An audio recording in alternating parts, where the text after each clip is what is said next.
Okay, good evening, everyone. This is John Haller with our next prophecy roundtable on technocracy, transhumanism, technology, AI, and all things related to tech, mark of the beast technology, and all of those sort of things.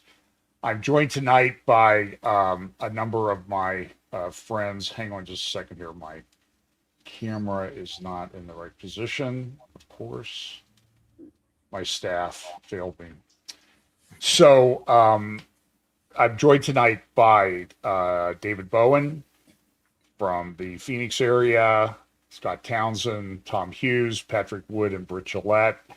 And we're going to talk through some of the issues that are in this area.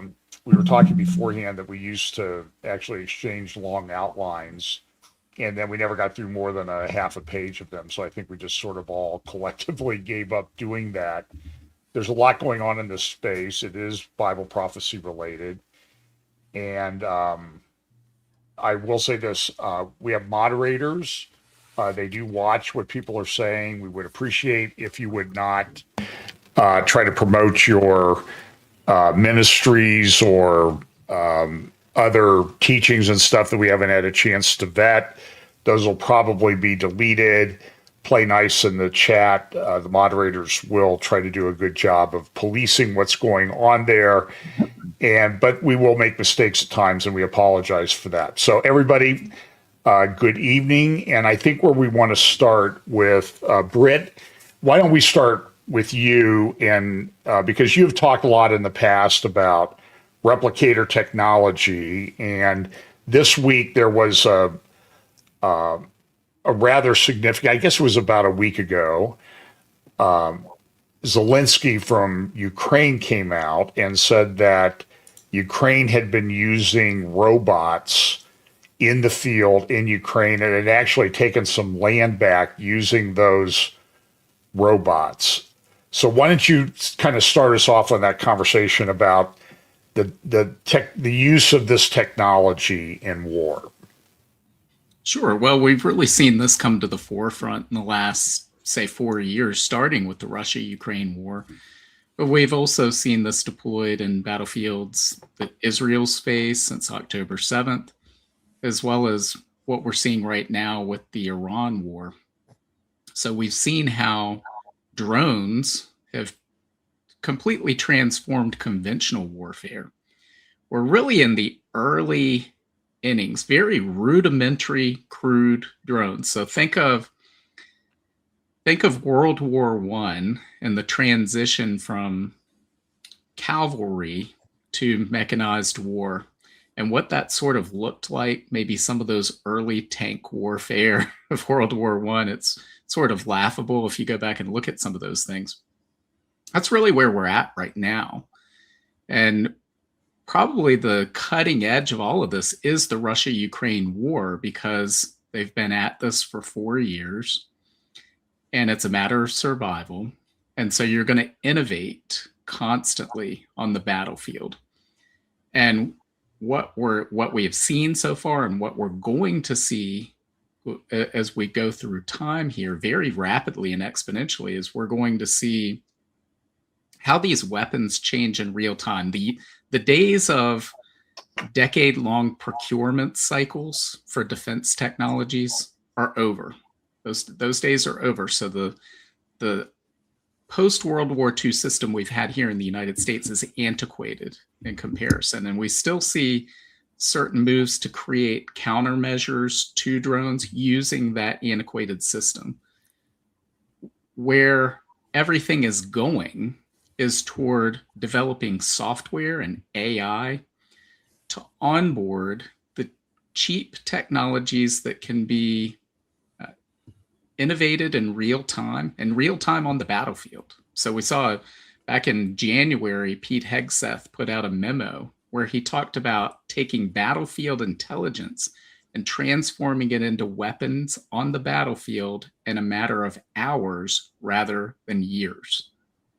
And that just sort of got pushed to the wayside by much of the media. We didn't hear much talk about that, but that's where all of this is going. So the cheap mass deployment of AI-powered drones is where all of this is headed. Now, as far as the replicator initiative, again, the purpose of that was to deploy air, sea, and land-based drones at scale simultaneously in one venue. They've worked toward that, but ultimately, where all of this is going is you need a manufacturing technology that allows the relatively inexpensive mass production of drones in real time on the battlefield. And that's where molecular manufacturing comes in. We've talked about that in the past. I believe that's ultimately where all this is going.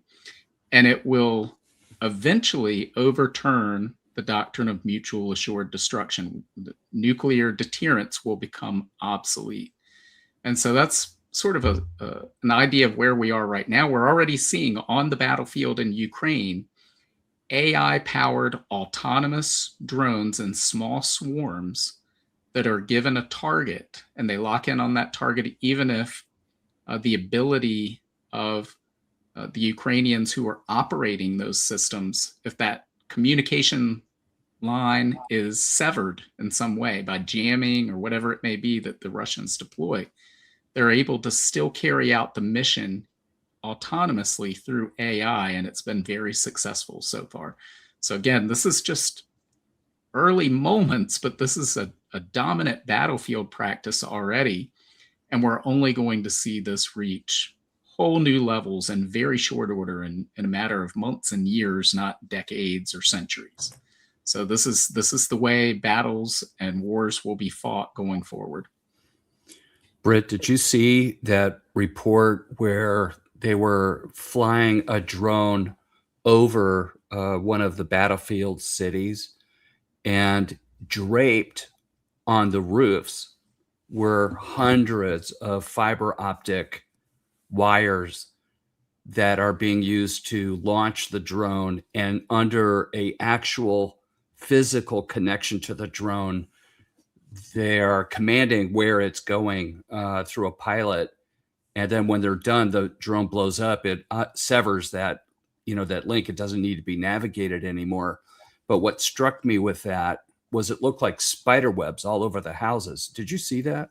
No, I didn't see that. Oh, it was really something. Yeah. Britt, how different is this software they're using with the drones than what they have with the Gen 5 fighters? I mean, the world now is seeing different type of aircraft being used as well, and it's all using AI. So it's in real time, and they're having opportunities to do things. Is that software different than what they're using in the drones now, or is it very similar? Are you aware of that? I'm not sure. I don't know the answer to that question.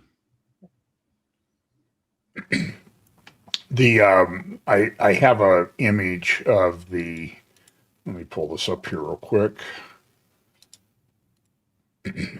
This is a field in Ukraine, and I don't know if you can see it. That the reason they're using fiber optics is because the Russians, and this is also true from Russia, vice versa.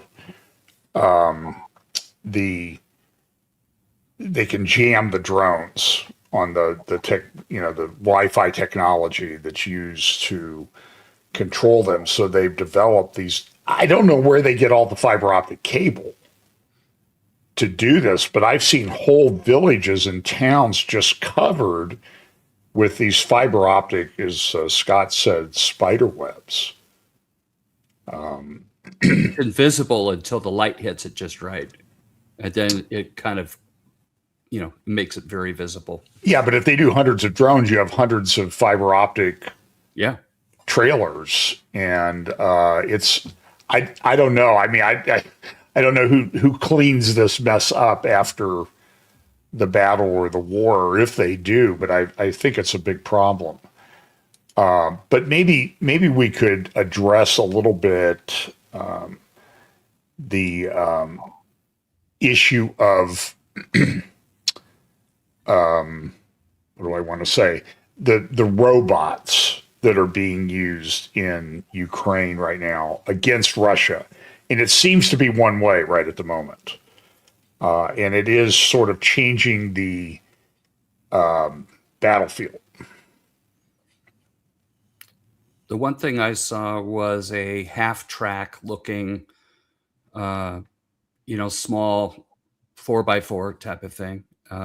It looked like it was bigger than a golf cart. It was armored, by the way. So it weighed quite a bit, and it had multiple tires on it. And that was being steered through remote control, but it was only being used for retrieving bodies and wounded off the battlefield. So it was ambulatory. It wasn't I don't know that it had weapons mounted on it, but that's certainly, Britt, we see, examples where they're mounting, different types of weapon systems on these remote controlled drones, right? Sure. Yeah, they've used drones similar to what you're talking about that can go across land for, reconnaissance, and as well as to exploding munitions on the battlefield to take out different enemy positions. So, yeah, that's been going on for several years at this point. Yeah, what Zelensky said last week was that for the first time in this war's history, this is reported in the New York Post, an enemy position was taken exclusively by unmanned platforms and drones. Yeah. The occupiers surrendered, and this operation was completed without infantry involvement and without losses on our side. And so the point of the article is, Putin went in there thinking he's going to overwhelm Ukraine, and Ukraine has been pretty innovative in putting these things together. And I guess what I don't understand, and maybe you guys, how are they doing it in the midst of a war? Is it coming from somewhere else? Is there something going on behind the scenes that we don't know? Is this a laboratory for bigger picture things that we're not really seeing? I'm just not sure how they're manufacturing all this stuff in a country that has been decimated population-wise and with losses in the military over the last 4 years, but they're holding their own against a pretty significant military. It's because they're getting supplied in large part by NATO, and a lot of this is spread out. It's decentralized. It's in people's homes and their kitchens and their garages, en masse across Ukraine, but also the whole of Europe. So Russia just last week put out a list of targets of drone manufacturing facilities in Europe, and Dmitry Medvedev threatened to hit those targets. He said European leaders shouldn't think they can sleep at night. So it's because NATO has been supplying a lot of intelligence, a lot of equipment, a lot of munitions, a lot of help to them, but it's also because of just the innovation that comes when your back's against the wall and you're fighting to survive, you're fighting for your family, you can get a lot done. Yeah, I guess I'm just not understanding how they're doing that. I guess I've always been a logistics guy, so I kind of want to, somebody's making this stuff someplace. Somebody's assembling these robots. Somebody's putting the chips and computer and communication system in these robots. And I'm just wondering, where is this all coming from and where is this all being done? And I know I've read articles where Ukraine is controlling these robots from hundreds of kilometers away. And what does this mean for warfare everywhere?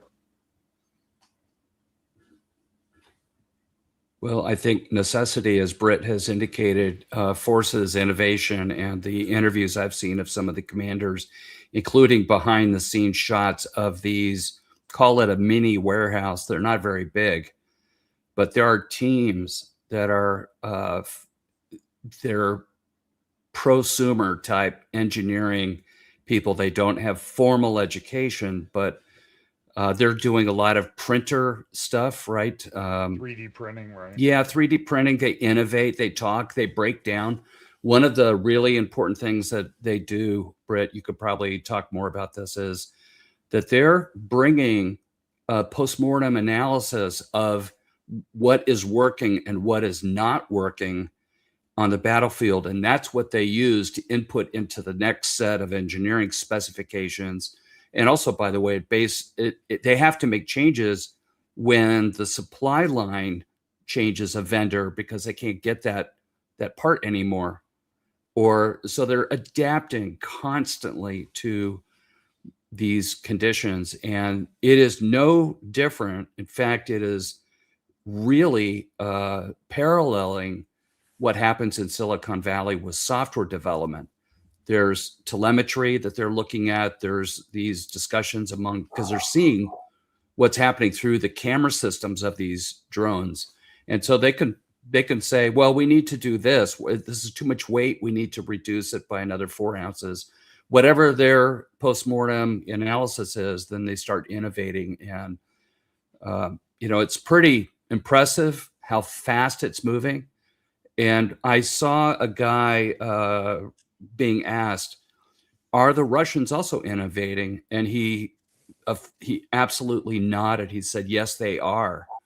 And however, I don't think that Russia's capable of moving as fast as Ukraine right now, just out of pure desperation and necessity. John, you make an interesting question about logistics, though, about where the stuff is coming from. Because I was over in Israel last fall. I was in a drone factory. We were actually purchasing a drone for one of the IDF units over there. And they were explaining that the parts they need come from China, but China won't ship to Israel. So China ships to Vietnam, Vietnam to Germany, Germany over to Saudi Arabia, and Saudi Arabia to Israel. So what should take weeks takes months for Israel to get the parts. But the question logistically would be, would China send the parts to Ukraine? Because basically everybody's saying that's where the parts originate from, and everybody who's doing the drones needs the parts from China. So is China supporting Ukraine, or are they just selling the parts? That's logistically is a pretty good question.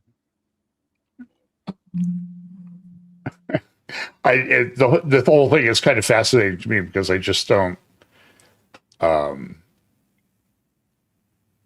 order something from Amazon and every now and then it gets completely messed up, so I'm wondering, like, how do you get all this drone stuff delivered so you can take on a pretty big army? I'd like Tom and Dave to kind of weigh in on this one, because one of the things that's been happening with regard to the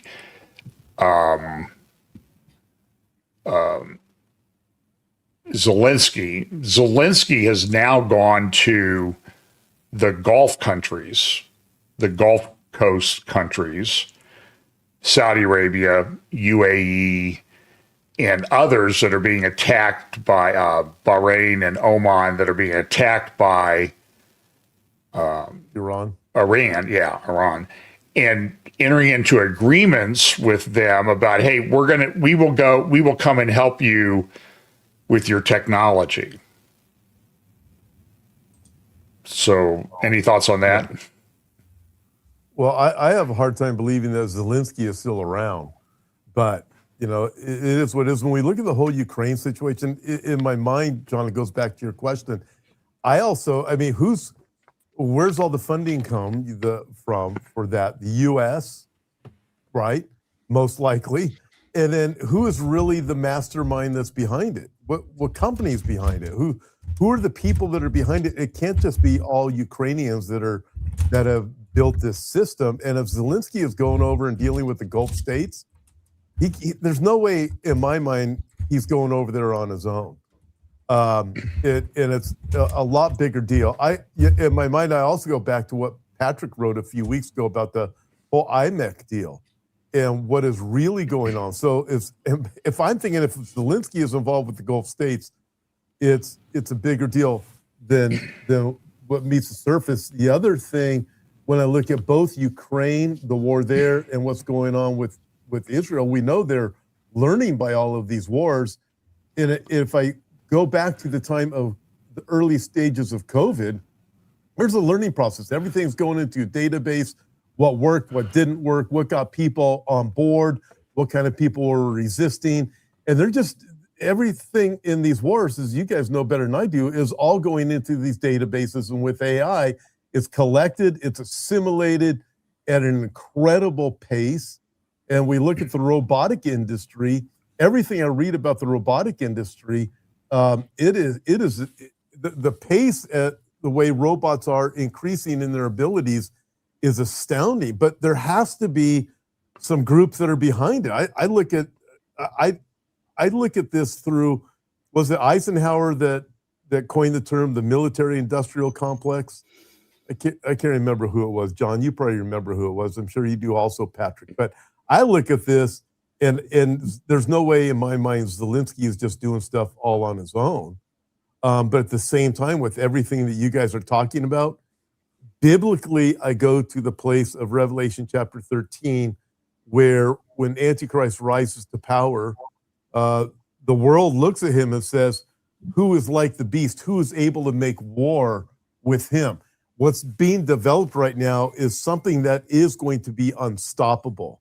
And that's what we are watching. It's like all of the data is being collected to be used to be able to develop better and better weapons. And the weapons that are being used in combat are going to be used against the masses to keep everybody in control too.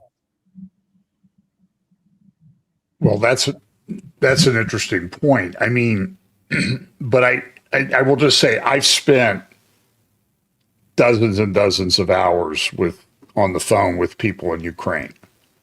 And I know people are leaving and young guys are leaving. It's just like, there's a body drain in Russia. There's one in Ukraine. And I don't know how they're doing this. It doesn't make any sense to me. I mean, I can't wrap my head around it. Maybe because it's like the wizard behind the curtain in The Wizard of Oz, And I'm just wondering who's doing all of this. Do you guys have any thoughts on who's doing this? And David, you can weigh in too. I didn't let you weigh in on that last question. No, I think Tom answered it well. I mean, we want to go to logistics, first of all. When we look at that, we want to look at alignment, what nations are aligning, but I think it's more of the technical side that we need to keep our eyes on, because things are moving not only with alliance with other nations, but with technology and where it's going to end up being probably in a very short period of time. So, I mean, I guess my question is, how far down the road do you think we are on these systems? Well, there's I think in our mind, we always think of the Terminator, in our visual cortex and, slinging some kind of a weapon system, marching around, crushing skulls under his feet.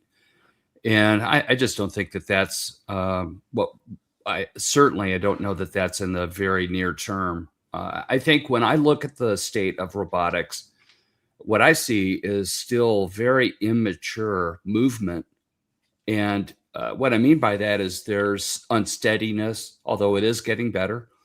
The gait and the way that they're doing it. I saw a video with robots that are running in a race. They have a lane where the robot's running and they have a lane where humans are running. And the robots can go, fairly fast, much faster than they were a year ago.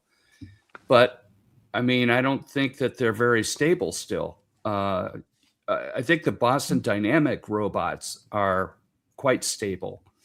And they have remarkable degrees of freedom, so they can move in very weird ways. When you see like some of the robots that are knocked over deliberately during training, you should see how they get back up again. It is so freaky. It's totally disjointed how they do it, and they lift up and then they eventually right themselves.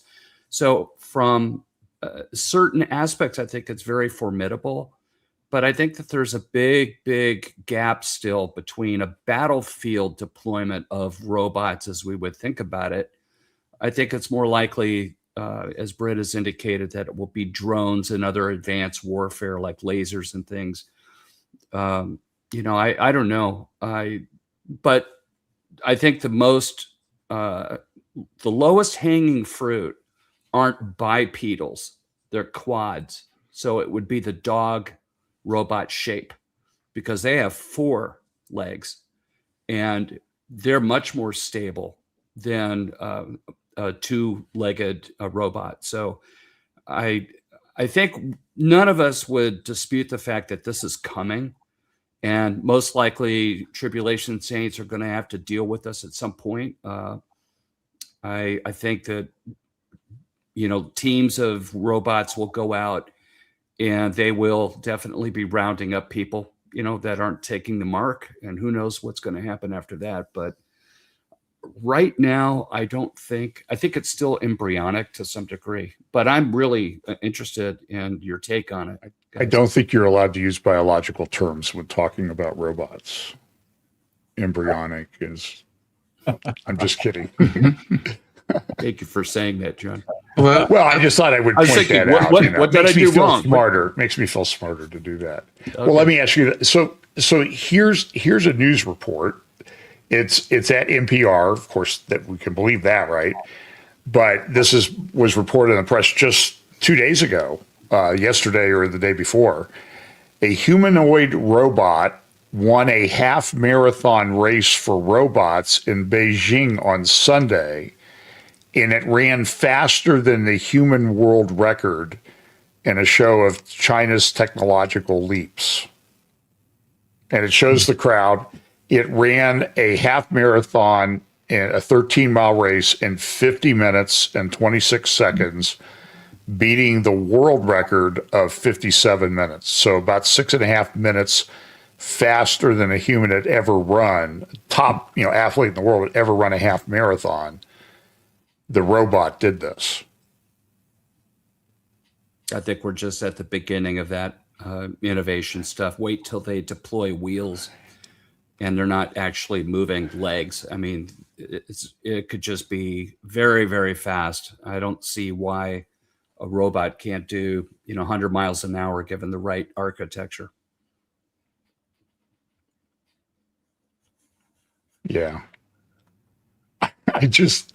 I don't know. I guess I'm sort of, I will confess to everybody, I'm sort of gobsmacked by all of this that I'm seeing this day by day by day by day, and it just keeps coming. So let me ask you this, and anybody can weigh in. How do you think this technology affects, say, something like Ezekiel 38 and 39 or other wars that are coming?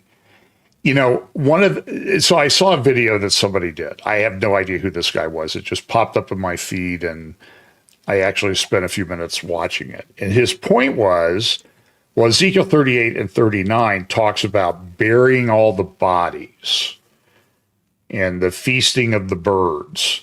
So therefore, Ezekiel 38 and 39 has to happen before these robots become highly operational in a war setting. So anyway, so what impact do you guys think this is going to have on something like Ezekiel 38 and 39?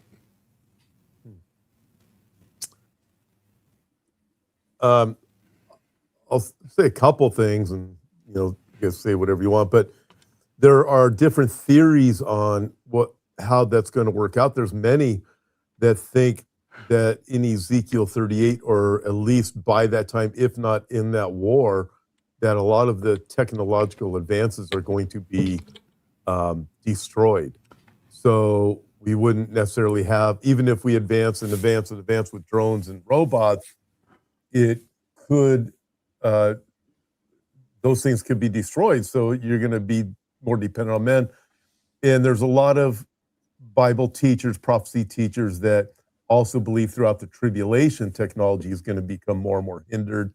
I'm not necessarily one of the people that's of that camp, because there's a mark of the beast that's implemented that requires great technology all the way through to the end, and where nobody can make war against the beast. But certainly that is one possibility.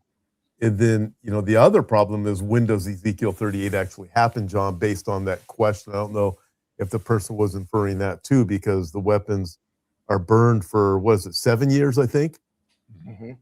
So yeah, I'm not sure. And that's one thing that I've never, we always say, well, that must be nuclear or something like that. Yeah, so if the weapons are burned for 7 years for whatever reason, and it's people in Israel that are burning the weapons, then how is it that at the midpoint of the tribulation, when Antichrist turns against the people of Israel, specifically in Israel, how are they still there burning the weapons? So, I mean, there's a lot of different questions. I don't think we necessarily can say this is it.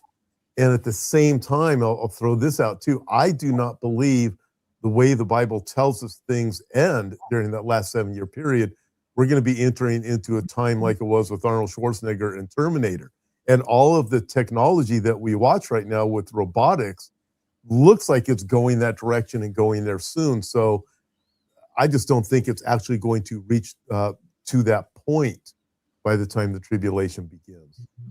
Yeah, for the record, Tom, I agree with you. I don't think it's going to get that far. I think there'll be significant disruption to the technical and developments at some point. I mean, with the rapture occurring and all these people gone, the massive disruption, the great reset. I mean, there's all kinds of things that are going to begin to impede.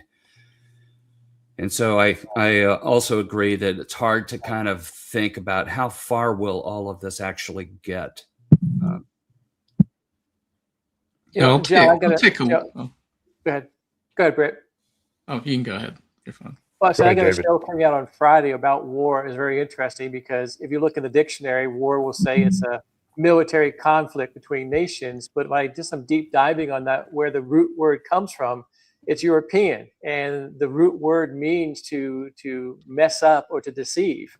And when Jesus said you're going to hear of wars and rumors of war, obviously we think it's going to be military conflict. But what if it's what if it's emotional war or a spiritual attack, a cyber war, all different types of war that we have where we're being deceived. So I think we talk about war in the end times, and not just military conflict with technology there, but it will be cyber war. It will be individuals. It will affect everybody in all different aspects of life. So I think the war topic and the war issue goes a lot deeper than just a military conflict between nations. That's a really good point, David. Brett, you were going to say something. Yeah, I was going to say I'm going to probably take a sort of the opposite approach. I think as we near the second coming of Jesus at the end of the tribulation, we're going to see technology rapidly, exponentially advance right up until that moment. So I think what we're seeing today is nothing compared to what's coming. I don't think we're going to see the types of images that the Terminator movies put out. But the reason I think that, and I've stated this position for a long time, is we have transhumanists who are often the ones designing these technologies, and they want to merge with these technologies. And you mentioned earlier using embryonic and biological terms. There's a whole field of drone development called biomimetic drones. And they are drones that are copies of God's design. So Satan loves to counterfeit. And as Scott pointed out, you're going to build weapons that are the most efficient on the battlefield. So it's not as efficient to have a two-legged humanoid robot versus a robot dog. There are drones that are mimic fish and are really indistinguishable to the human eye from fish. And we see drones that mimic mosquitoes and locusts and bees and all sorts of other creatures we find in nature. And so as we see this, the exponential advance of these technologies, the onboarding of AI onto these technologies, and then the key is the ability to manufacture these drones at mass scale inexpensively, then those could be deployed, and there really would be no way to stop that. As Tom pointed out, the people of the world will marvel and say, who can make war against the beast? And I think this merging of humanity with its technology, the transhumanist agenda, it should really make us pause and wonder, is that what Jesus was referencing when he said, unless those days are shortened, no flesh would survive? Because we have Ray Kurzweil, who has a pretty good record of predicting technological progress. He says by the year 2050, humans will be software-based. So if that's true, then that tells us how close we are to seeing all of these events take place, along with, of course, the signs that Jesus and the prophets pointed to. So I don't see us, I personally don't see any sort of slowing down or stopping of this rapid technological progress, I see an acceleration. A counterpoint to that, Britt, because I find that fascinating, is when the elites talk about transhumanism, that is the 0.1% of the world. That's not for the common person. So they're making these investments for their own benefit. And I don't see that they're willing to scale it out to give it to humanity. They want the power and the augmentations and the new capabilities to be retained among the elite class. And therefore, I don't know how far some of this will scale, just because I think they don't want to give the enablement of these things to the common meat eater, right? I agree. So talk about class warfare.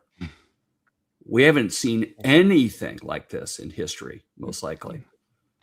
So I want to hear from our technocracy expert, Patrick Wood. He's been studying this for a long time. Patrick, how far is this going to go? Far. Really, really far. A man of few words. Okay. Well, look, Now, I mean, expand on that a little bit. let me just tell you about trends here. I forecast trends. My website, Technocracy News and Trends, that tells you why I do that. We've known for several years that the trajectory of technology has increased geometrically. We also saw this predicted in Alvin Toffler's book, Future Shock, and I think it's somewhere around 1970, where he predicted there would be a time in the future where humans would not be able to perceive what's going on with technology. That it'll appear to them to be magic, and there'll be no comprehension of what's going on. And we're at that point almost. And you alluded to this, I think. I feel the same way, by the way, John. When your mind spins or your head spins, and you look around all this stuff. Well, this is future shock in motion, I think. Where it could go from here, we don't know, but we know people like we've known for years. For instance, the military and the organizations like DARPA and the CIA, they've had technologies that they never released to the public or are never used. In other words, they always held something back that nobody knew about. Well, this cycle is being compressed at this point. They used to talk, well, it was 40 years, then 20 years, now 5 years, maybe 1 year, where these new advances are coming out to market, if you will. And most people can't understand what's going on at all. That's just the fact of it. So where's it going to go? Well, it's almost subjective at this point. The people who are prosecuting this whole system for the devil, I would add, this is the system that belongs to the God of this world. He knows he has an idea where this is going to go. People are executing his plan. Are they not divinely inspired, but demonically inspired to invent stuff and do stuff that nobody's thought of before? Probably, you have to figure. So, we have to look at this in one sense from the top down. It's really hard to do that, but getting involved in the particulars, often we miss the big picture. And so when we struggle, well, this drone technology, that drone technology, fiber optic drones, I mean, this is all cool stuff. Individually, it's cool stuff. You could spend an hour or a day just researching one aspect of this. You might be entertained and you might come away with a nice idea, but overall, there's no way that we can individually understand everything that's going on. That's kind of my point. So we're trapped in a system now where acceleration has become a feature of the system. And acceleration, we already know what acceleration means. Well, I made this benchmark by thumb, not scientifically, but I took the first quarter of last year when Trump got in office, and I said, well, how much will AI advance until Trump gets out of office, right? That's probably a good question. So at that point, AI was doubling about every 4.5 months. It's still on this trajectory right now. Probably some aspects might slow down, maybe others will pick up. There could be breakthroughs along the way that just accelerate the thing to the moon. But if this trajectory holds up, it's kind of like Moore's law, transistors that can fit on a chip. If this process of doubling every 4.5 months continues, by the time Trump is out of office, AI will have increased some 30,000 times where it is right now. This is inconceivable. It really is. I did the statistic, and how can we even conceive what AI will be able to do in 4 years from now, or 3 years from now? It's inconceivable. So So Patrick, let me ask you this. I mean, do you think that this development, I mean, we used to talk about Moore's law, right? That was like doubling every 2 years, I think. 18 months. Okay, 18 months. And that's kind of been blown out of the water now on the AI side, right? 4.5 months instead of 18 months.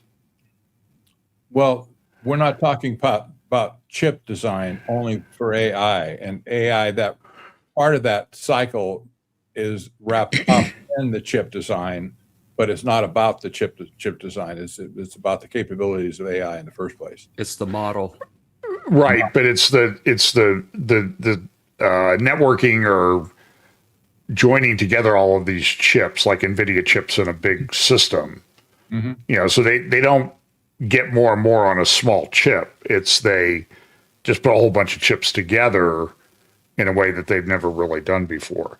But my question is, you've watched these guys for a long time, and I'd like all you other guys to weigh in too.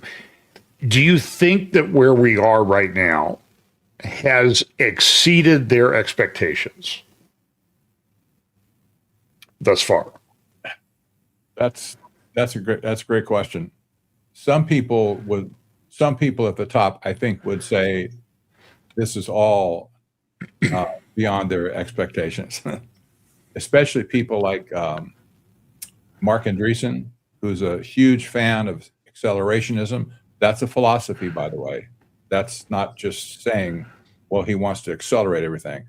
Accelerationism posits that if you get your hands off technology and just let it run wherever it will go, that it'll break things along the way. But in the end, they say, well, we'll end up in utopia someday. That I don't believe that at all. But to somebody like Mark Andreessen, where acceleration is just crazy sped up right now, yeah, he's probably pretty happy with what's going on. Maybe the oligarchs in Washington, D.C., the tech oligarchs like David Sachs and Michael Kratsius and Howard Lutnick and people like that, maybe they're thinking, oh, this is really going well for them. Of course, they're all billionaires already. Where would they go other than become trillionaires, I guess, at some point? So the people at the top are probably pretty satisfied with what's going on. But there is trouble in River City. We need to remember that the AI build out with all these data centers, there's predictions on the street right now that says, probably 50 to 60% of all these data centers will not be completed in the end.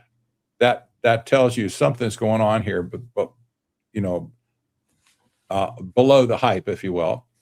That big giant facility that they're trying to build in Texas, called by a company called Fermi. They've broken ground on it. It's going to be the biggest data center in the world, and they couldn't score an anchor tenant at this point after 2 years of trying. Just yesterday or 2 days ago, the CEO and the CFO walked off the job. They just, we're out of here, man. This thing is crumbling. Well, that's not a good sign for,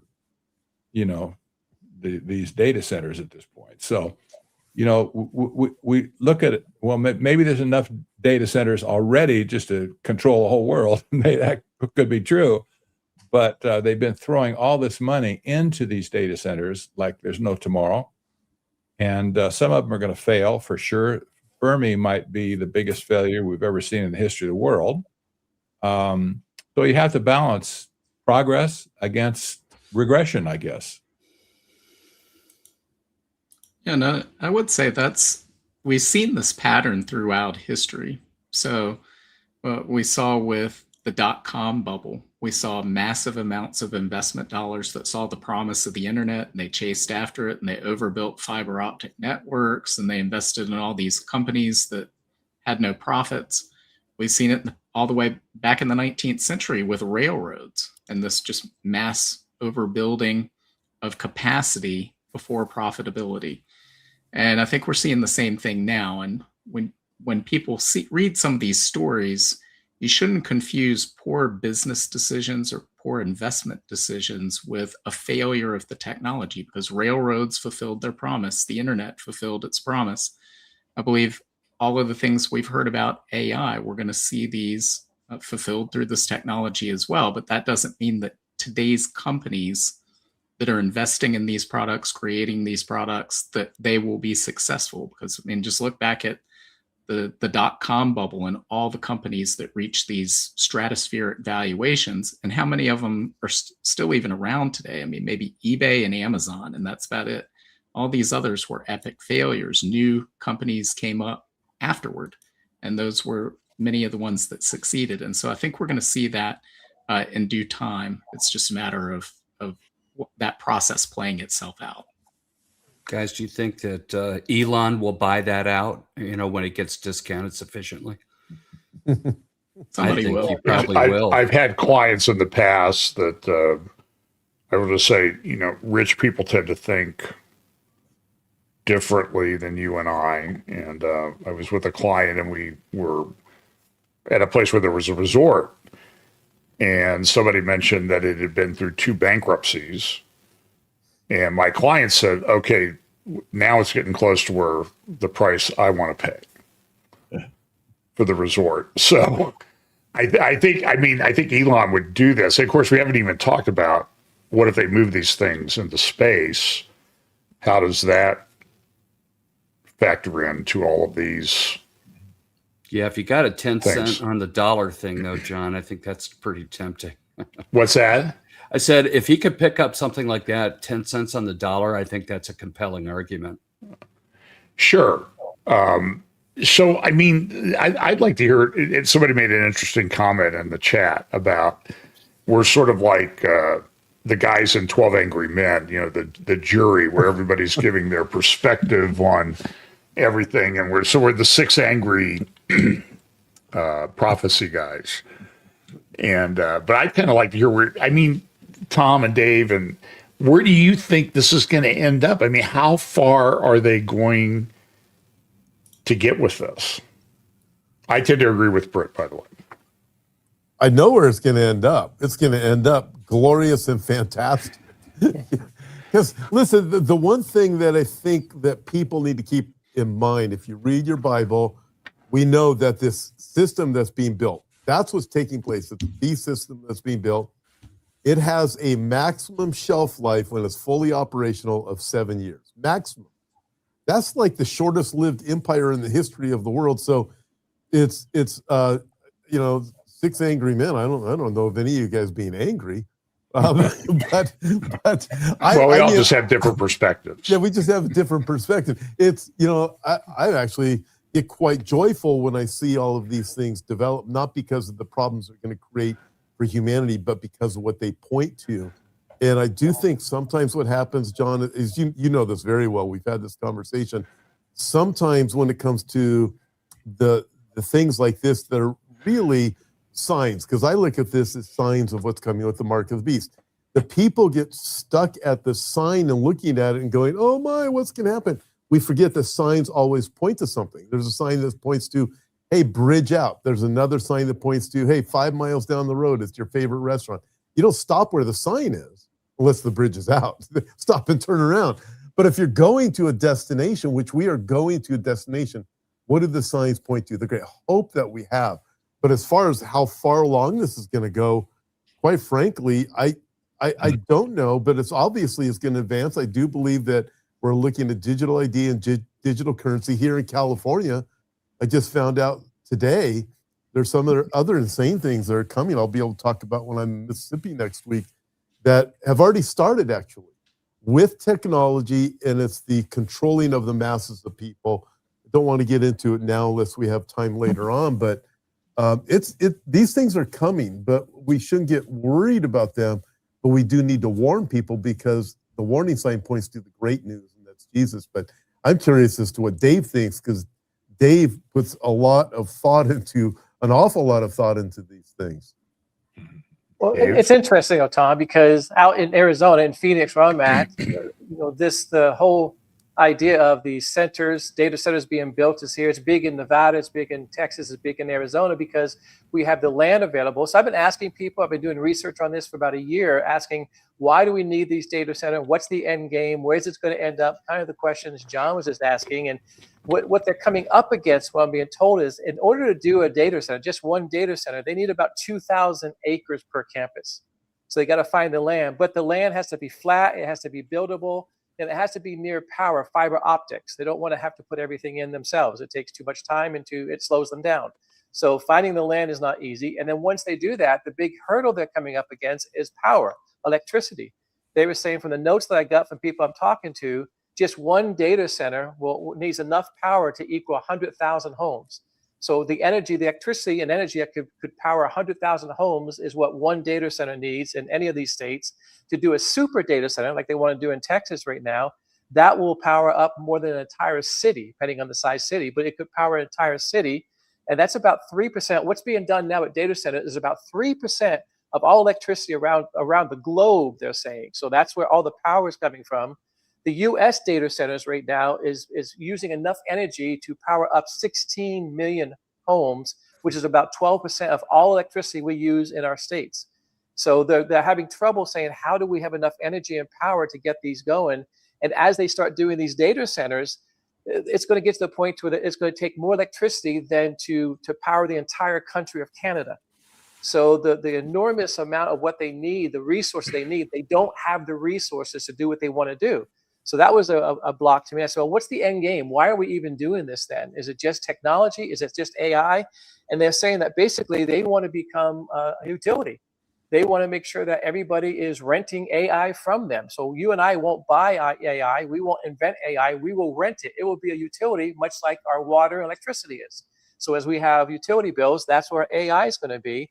And what's going to happen is they want to take all these data centers and integrate them with smart cities, transportation, financial systems, digital ID. So the end game is to bring it all together. So now you see how it kind of dovetails together where we get to Revelation 13 and such. But the big problem is the land, and then they have zoning issues. They have to get the land zoned for this, and they're saying that once the land gets zoned properly, the land value jumps 3 times to 10 times what it was originally. So it takes home values and increases home values, but it makes it harder for people to afford homes. So it hurts people that way. It hurts people with utilities. and it basically takes up too much energy where it could drain basic cities from that. So there's a lot of hurdles to get through before we get there to where people want to get. But the end game is control. They want to be able to control that, where we have to go and rent and buy our AI and buy our utilities from them, or we can't run our businesses or run our homes. So it's interesting to say, where's it end up? Spiritually, as Tom said, we know where it ends up, but now we see how all the pieces are lining up and what they want to do. They want to control it, they want to own it, and they want to have reoccurring income with it, so that everybody is paying a monthly fee for services and such like that. You know, Dave, this is interesting. Peter Zahan, in his book, it was from 2022, it's The End of the World is Just the Beginning. And he paints a really bleak picture because of the economic challenges that are coming because of artificial intelligence. And he basically says the people on the street, the common people, are going to get totally, we're going to get totally jacked in the process. And he points to all kinds of things like demographic collapses in China and other nations and all different sorts of things. But that's where he comes to. He goes, what people aren't understanding is the cost behind it, and what's going to happen to the general masses of humanity, while the people at the top are going to be protected. That's exactly where it's going. What's happening with it? Everything from not being able to afford a home, to having monthly income for utilities, to having electricity cost more if you can get it. So there's a lot of hurdles that will be dangerous and harmful to the average person. David, while we have you in the center there, I want to add, you teach at university, right? Correct. Which is it Grand Canyon? It is. Okay. So how are the young people reacting to all of this, or do they react to this, or what is it affecting them in any way? They like the technology. They enjoy that. I did a whole teaching last year on the Meta Ray-Ban glasses, explained to them what Meta means, explained to them what it was doing, where it was going. And I just had a student come back to me just last week, actually. He is now doing an internship with the FBI. And he said, but you're going to be mad at me. And I said, why am I going to be mad at you? And he pulled out the Meta Ray-Ban's glasses and said, I bought these. You know, so the students are really excited about the technology and what they can do. They're not seeing the big picture. They're not understanding the big picture of where it all leads, or the privacy that you lose, the control that it gives other people, what it all ties into. They're not knowledgeable on that aspect of it. Okay. Anybody else have any comments on what we've been talking about? See, when you really put the question to them, they all. I think, you guys speak on this a lot more than I do. Could you try again? Yeah. Excuse me. Go ahead. My phone is talking to me. Oh, that's funny. It's answering. It's acting like I want to ask it a question. Go ahead, Tom. Well, you entered in universal basic income. Britt, you've talked about that a lot. And how do you solve the problem for this stuff to move forward with people losing jobs, for one thing, because of AI, but also just the economic problems and challenges that it appears we're going to be hit with? Yeah. I would encourage, well, I don't know if I would encourage people, if you want to see some really dark videos, there's a guy from the UK, I think he's from the UK, has a channel called Diary of a CEO. And I assume all you guys have seen these videos. And some of them are really pretty, I will say that when I watch them, I'm thrilled to death that I'm in my 70s. Because the chances that I'll be around for all of this is increasingly less day by day. But for example, the Harvard mathematician, is it Weinstein? Is that his name? Very smart guy, but he just said I could go on. I could play a string of clips for you guys, but I was just watching one. This is from a few months ago. He said, everything is over. I'm moving to Austin. It's over. I'm moving to Seattle. It's over. I'm moving to San Francisco. It's over. Silicon Valley. It's over. Nashville. It's over. And because this is changing employment and that type of thing. So maybe we could discuss this and go around the table a little bit. What do you think is the real impact? Because some guys say, oh, it's not going to have, I mean, I think Mark Andreessen is one who's kind of positive. It's going to create new jobs and that type of thing. But what are we looking at in the short term period of the impact on jobs and that type of thing? And how's it going to impact people? I'll answer that question, I think, because I've been studying the economic side of this a lot these days. There's three aspects today of the effect of AI in the marketplace. One is when AI just can obsolete a job outright, somebody's going to get fired. That's probably maybe 20% or less of all the jobs being lost because of AI. Then there's another aspect of AI because as it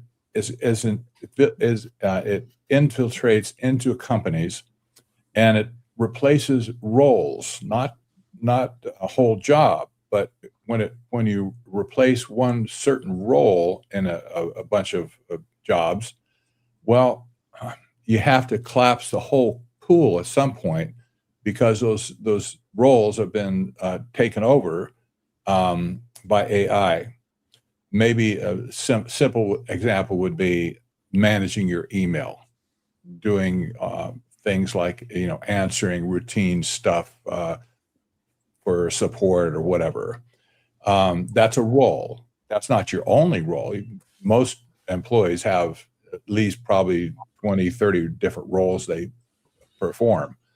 So that's another thing. If you have a bunch of roles being replaced, then you have to shrink the whole pie, and that sheds jobs. Then the bigger aspect right now is the misallocation of capital, because companies, big ones and little ones, they figured out they have to invest capital money. That's seed money. That's their foundation type money, not the operational money. They have to invest capital into these resources for AI. Well, there's not enough money to go around to pay people at that point, so they're shedding jobs just based on that alone. They're looking at their budget, say, we have to spend all this capital, but that doesn't leave enough money for the employees at that point, so they shed a bunch of jobs. Well, this is happening all over the world right now, especially in the tech industry. I think just in the last 3 months has shed at least 250,000 jobs. It's been really huge. And other companies are experiencing this as well. Sometimes they say, well, it wasn't because of AI per se, but when you consider, well, okay, they ran out of money to pay employees because they invested wrongly over here on these other bets, that's the same thing. So the job market at this point is going through this metamorphosis that's going to be really ugly in the end.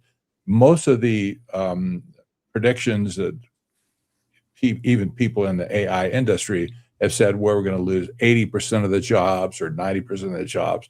That's probably extreme. But in the short term, there's a major reconstruction of the labor force, and it's going to probably end up maybe 30 to 40% of all jobs will be obsoleted at some point, and let's say in 3 years or so. That's a lot. That's really a lot. So the labor market's undergoing a huge reset, and jobs at this point they're not what they used to be. People are spreading themselves across multiple jobs, doing contract work for several companies at the same time. This is not the kind of a job you used to have, when you're secure in your job and you say, well, I'm going to retire in this job, and That's not that. That's over. Like he said, that was Brett Weinstein, by the way. Brett Weinstein. Thank you. So I think there's a couple competing narratives going on with job market right now, because I've heard analysts that are saying things like, yes, AI layoffs are the excuse for right sizing and over hiring and salary premium process that was instituted just as COVID was wrecking the world. And that what we're seeing is actually right sizing of the talent pool. I also hear, which is, by the way, this is very interesting, because here's the other side of this. They're hiring people that they formerly terminated because of these AI reasons, because the AI, systems are not what they appear to be. They're not the magic bullet. They don't autonomously compute things perfectly. And what's happening inside of software engineering teams is there's a shift of what exactly does an engineer do anymore. This is a very, very significant transform. And it's coming down. It's not just about prompt engineering. It's about the discipline of being able to spot when something is heading in the wrong direction and arresting the AI before it goes too far and begins affecting production code base. So what's happening is that the engineering man-hour effort that's going on isn't necessarily in the raw programming side of it, all the lines of code, which was always the classic way of looking at it, into the QA procedures, the way that you promote code into it's called the CI/CD pipeline, continuous integration, continuous delivery. Anybody else notice how often you're getting update requests on your software apps?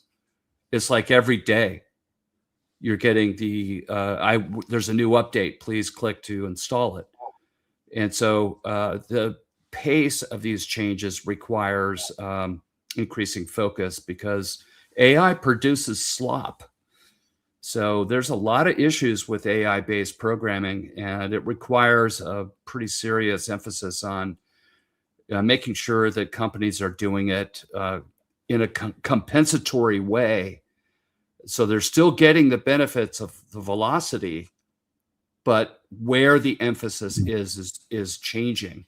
And unfortunately, it's the super senior people that have the experience, the domain knowledge, the tribal knowledge within a corporation, where AI has not been trained to do that yet, has not been able to successfully take over all that history. If you've got an engineer that's been in a company for 20 or 30 years, you're not replacing that engineer with ChatGPT, that's for sure.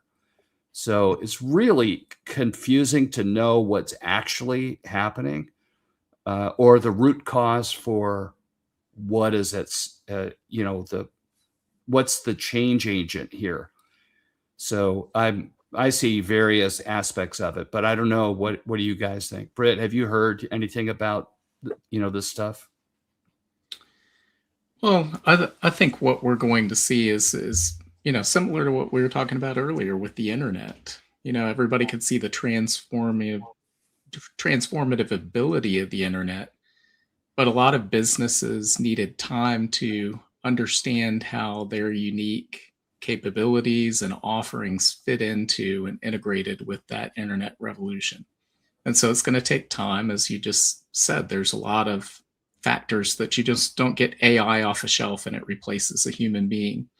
But it's going to start with making those employees who are there more productive and expand outward until certain roles disappear. And I think the problem here isn't necessarily that jobs will go away. There will be new jobs that are created. We've seen this cycle over and over and over throughout history. The problem is the pace of change, because we're climbing this exponential curve right now. And so imagine the 200 years of industrial revolution change packed into a 5 or 10 year period. and how jolting that's going to be to so many people who won't have the ability to adapt quickly. And I think especially when we look at, we've talked in the past, and Patrick has talked extensively about our monetary system as a debt-based monetary system. And I liken it to a Ponzi scheme, because in order to continue moving forward, you need ever greater amounts of debt to be taken on. Once that debt starts to implode, the whole system falls apart. And so imagine if we see 30-40% of these jobs go away very quickly.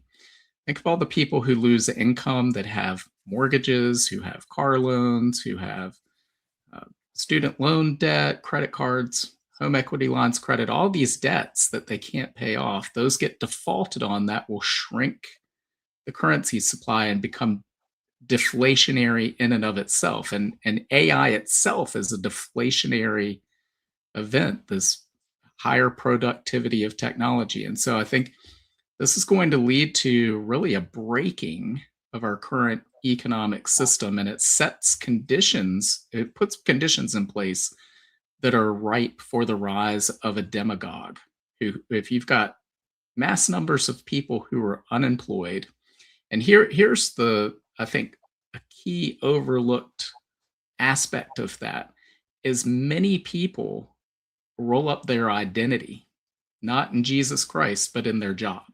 So I'm not saying Christians don't do that, but many people out in the world wrap their identity into their job. So what happens when their job goes away and they have a sense of no more purpose? Again, this is exactly what we saw in the Great Depression with the rise of Adolf Hitler and Nazi Germany. You have a demagogue that can step into that vacuum and offer people, here, I can give you purpose and I can give you work to do, and you can get fed and you can receive all of these things, universal basic income, whatever it may be. And so I think this is really going to be jarring for society on a global basis, and really put conditions in place that lead to the rise of the Antichrist. Can I jump in at this point? Possibly. Sure. I need to pivot with you. Just what you said here. My new book, by the way, just came out. This is The New Economics of Technocracy. You Will Own Nothing. I wrote this book on the heels of this book, The Final Betrayal, that I penned with Courtney Turner last year. We released this in November 4. Since then, and this book, this little book was written in real time. It was amazing how we did it. This book covers what happened since November of last year. The stuff that just hit me like a ton of bricks. And I can't, no way I can explain it all, but I want to talk about the prophetical angle of this. There's a concentration of wealth, trade, and technocratic influence moving to the Mideast, big time. AI firms are moving there to build data centers on the sand, free real estate, free energy. They have lots of energy over there. And we have this new trade route that's being erected from India to Europe. It's going to be the biggest thing, and probably since, I don't know when, but maybe ancient trade routes. So there's lots of money being accumulated in the Middle East. And when you consider that Islamic finance is all based on assets, they have no debt in their system. They're debt-free in that sense. But their system, their economic system, is based on assets, not debt. This is contrary to us, for sure. But now that debt is, in our country, especially in the West, is coming under attack, everybody has a picture of it crashing and burning at some point.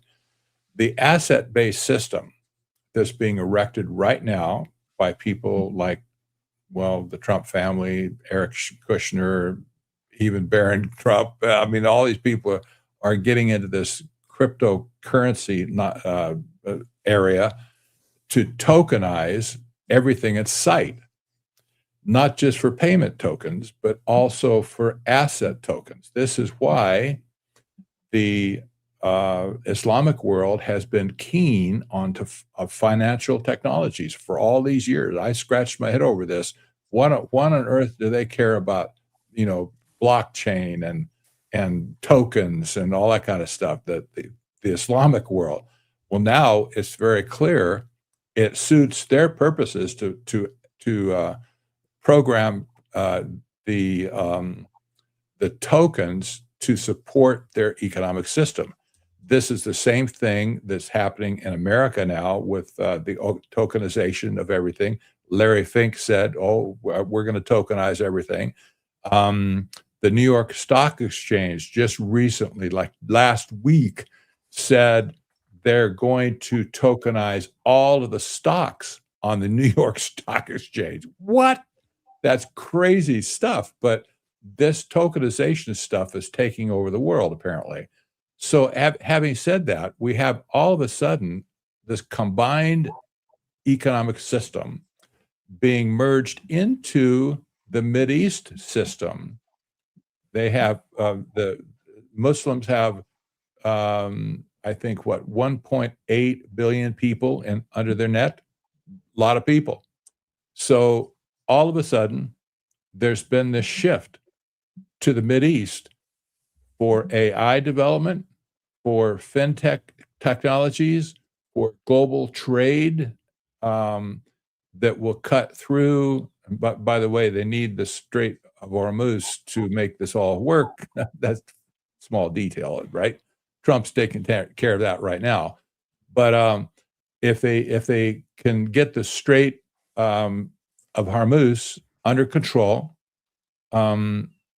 this trade route will combine sea route, land route, but it's more than just that. It's a corridor of multiple things, like fiber optic cables, like pipelines for oil and natural gas, things like hydrogen as well.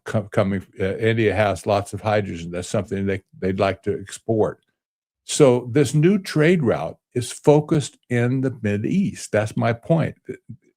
Everybody but Americans see that. I think on the global elite, they understand exactly what's going on there. But from a biblical prophecy point of view, if you can zoom in on that map a little bit there, possibly, you'll see where historic Babylon is in relation to the Strait of Hormuz. You just go into the strait, right up to the sea there at the top of that. There's a major port being developed there. It's called the Al-Fa port. It's a deep water port, massive capabilities. All the ships will go through the Strait of Hormuz to get there. That's not on the IMEC corridor, however, but from a Bible prophecy point of view, all of a sudden you have a trade route that will be capable of untold riches. I did an AI analysis just today. What is the possibility, or of what kind of volume of trade could we see in a year, for instance, or not 1 year, but 5 years? Industry experts are saying, well, likely it's going to exceed $1 trillion per year. That's a lot of trade, any way you look at it. And all that wealth just close to the historic city of Babylon. I've been watching this I'm not saying that's it necessarily, but I've been watching historic Babylon for a long time. And all of a sudden, we see this focus on wealth building, and it's coming to the Mideast, or the Gulf states. And what do you guys think? I mean, this is a big deal. I think it's going to be a really big deal in 2 or 3 years. And we see the operators are already there. especially with Gaza, and Trump wants to take over Gaza with a board of peace, and he wants to build a financial system there for all the people in Gaza based on the Trump family's World Liberty Financial System, that or company that has brought the USD1 token to the table.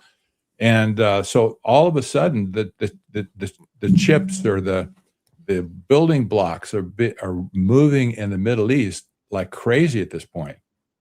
I can't understand all of the ramifications, but I sense in my spirit there's a big thing going over there.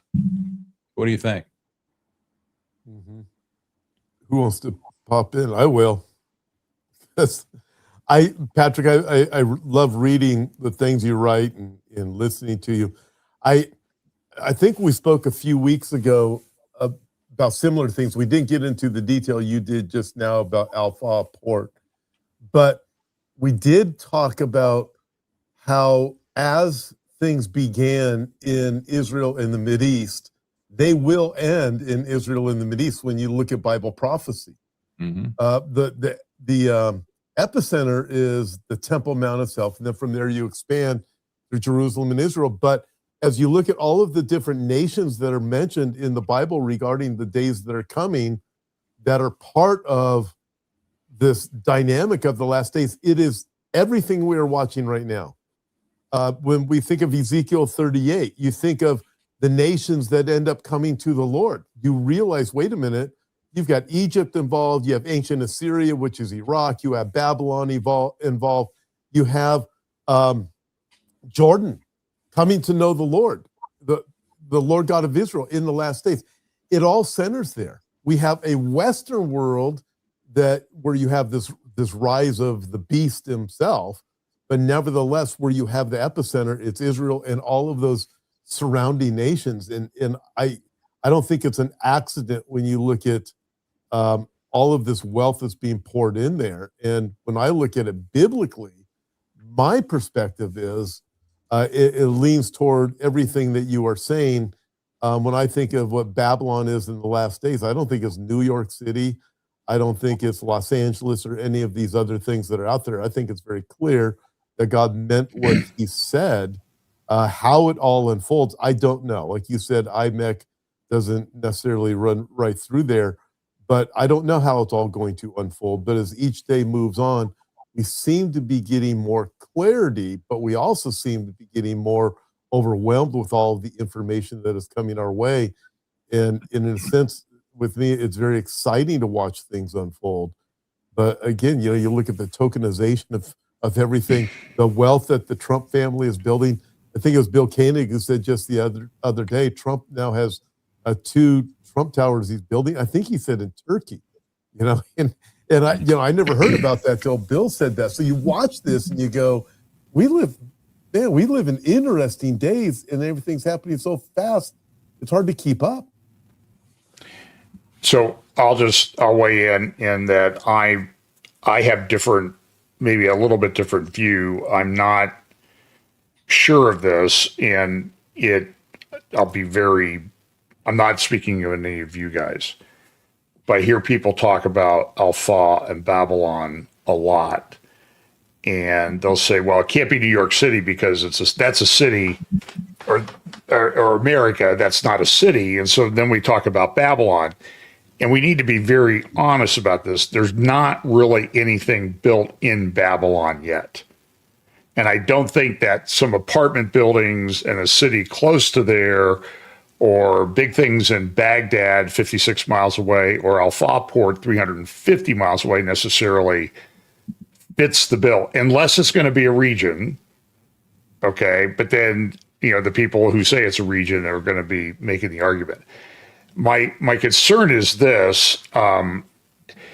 There's sort of this conflict that I see in our prophecy, not conflict with each other, but with timelines and logistics of building this thing. Now, first of all, I think wherever this Babylon is, and by the way, it's called a mystery. Now, we can argue about what that means and does that change the location. And there's a lot of good, smart people that think have some different views on location. But it does irritate me a bit when I hear some people talk about this, and they never use the term mystery. It's like it's disappeared from their Bible, and I don't like that. And we need to call them out when they do that. So I'm calling them out without naming them. But and so so right now in this war, Strait of Hormuz is shut down. Strait of Hormuz is essential being open for Al-Fa port. We can all agree 100% on that. And the question is it going to be open? So the countries in the Gulf are making alternative arrangements, like Saudi Arabia has an older pipeline that they've reopened, and they're shipping a lot of their oil. In fact, they're making more money on the oil that they're getting through this pipeline to the Red Sea than they did when they were shipping things through the Strait of Hormuz. And they're not shipping as much, but they're getting more dollars for it. But the problem I have is that pipeline was shut down for a while because of a drone attack. And so I don't know how these trade corridors work with the drone technology. Now, people will bring up Iron Beam, but Iron Beam has a very limited range. Maybe 5 kilometers it can operate. So do you put a bunch of iron beams along the 800 or 1,000 mile long pipeline to shoot down the drones or the missiles? I don't know the answer to that question. I'm just saying is I see a bunch of logistical problems. We trial lawyers were often considered to be the pathologists of the legal profession because we always see the problems and not necessarily the solutions. So I'm just saying is this may very well be it, okay?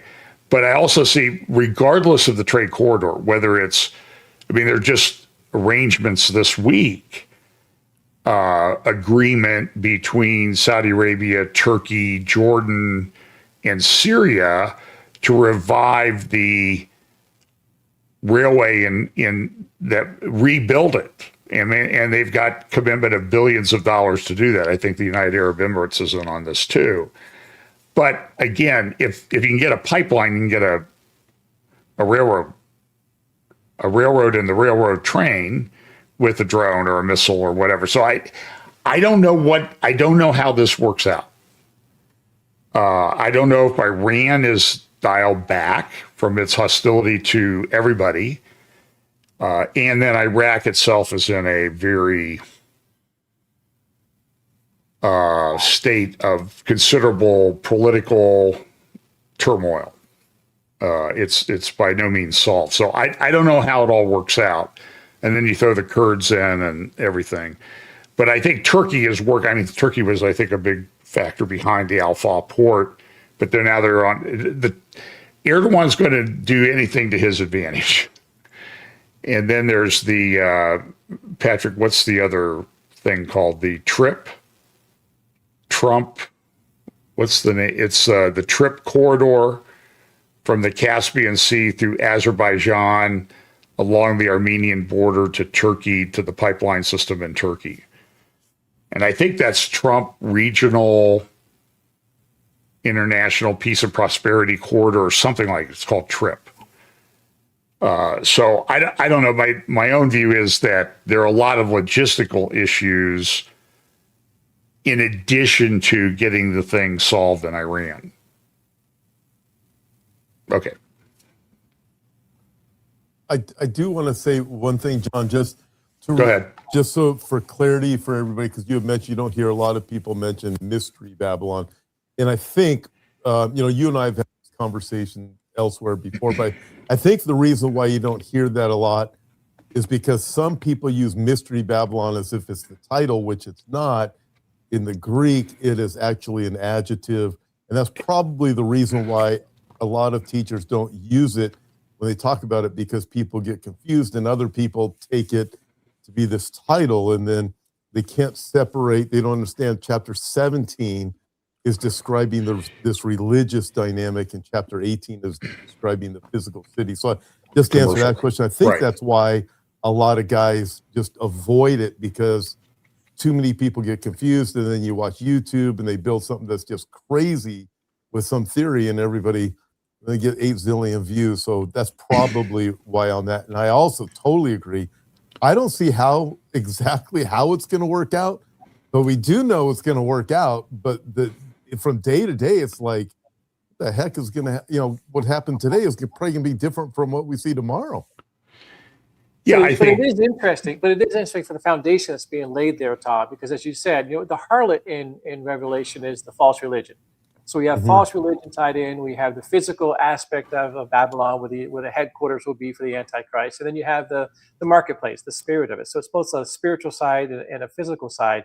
But what we're seeing for the foundation, as Patrick mentioned, with the stable coins, and he mentioned the USD1. I mean, Trump has already put that together. You can go on the website and see all the members that he has. His family is basically the members of that.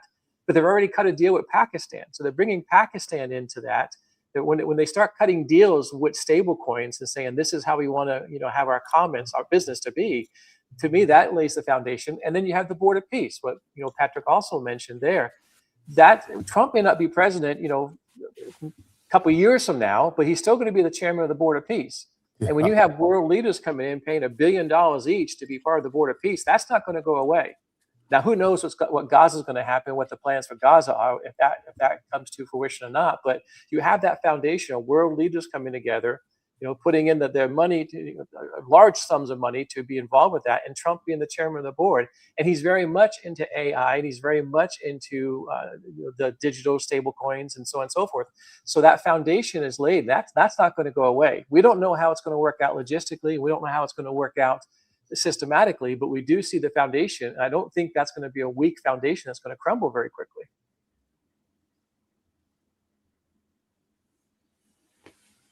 That's it. Okay. So I mean, I agree with you.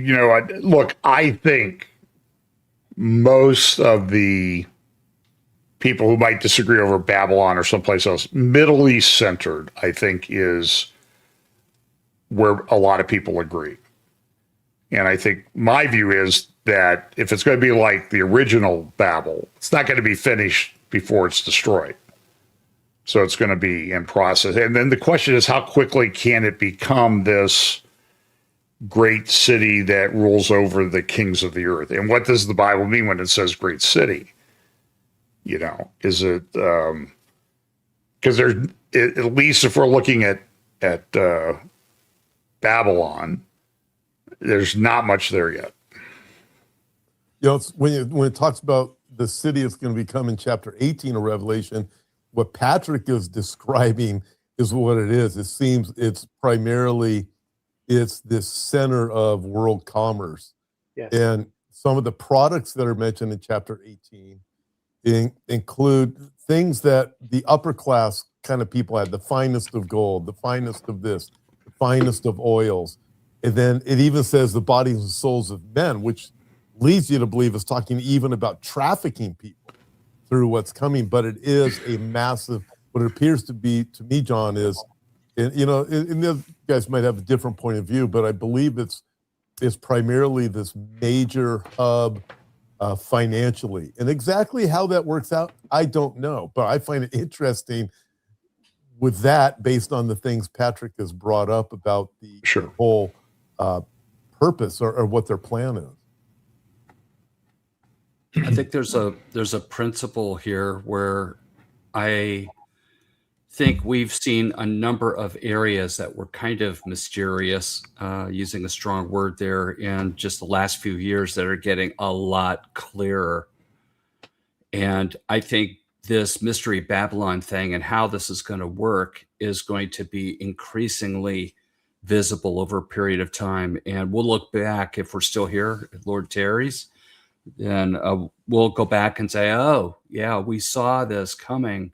And now it makes sense almost. But I for example, I see the peace and safety concept for Israel beginning to materialize visibly. I could see now that could be a reality.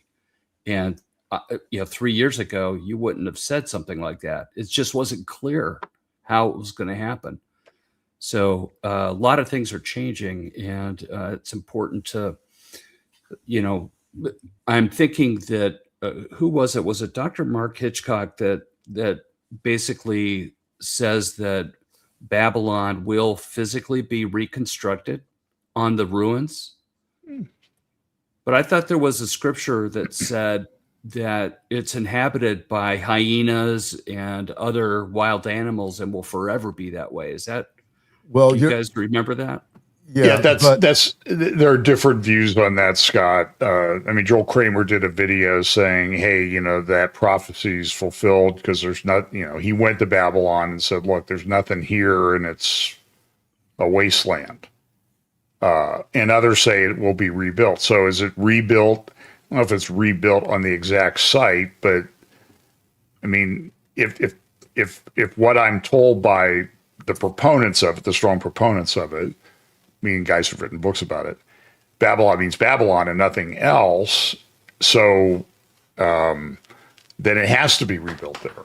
I mean, and right now there's very little there. I get these emails, they're building a Holiday Inn Express there or near there. And I'm like, okay, when it's something significant, but get back to me. But everybody gets excited. It's sort of like whenever, Nasrallah sneezed or somebody sneezed, everybody thought, oh, this is it. And I don't know that that's the case, but I think you got to watch it. I've been talking about Al Port for 8 years, but it's still, Iraq is a very problematic place.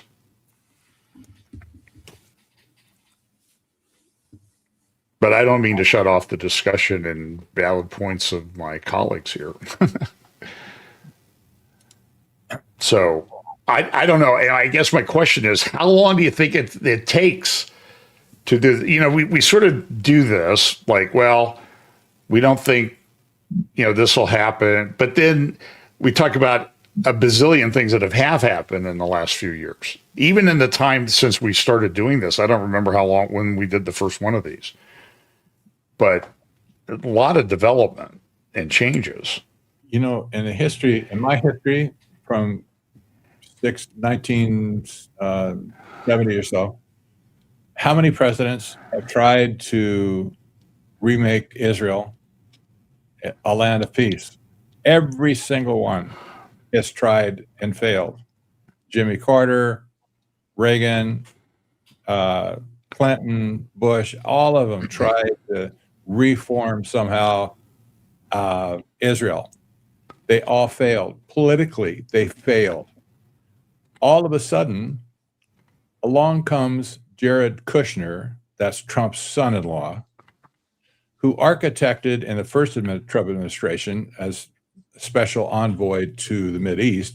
He's the guy that tried another tact, an economic tact, to create the Abraham Accords based on economic cooperation, not political cooperation.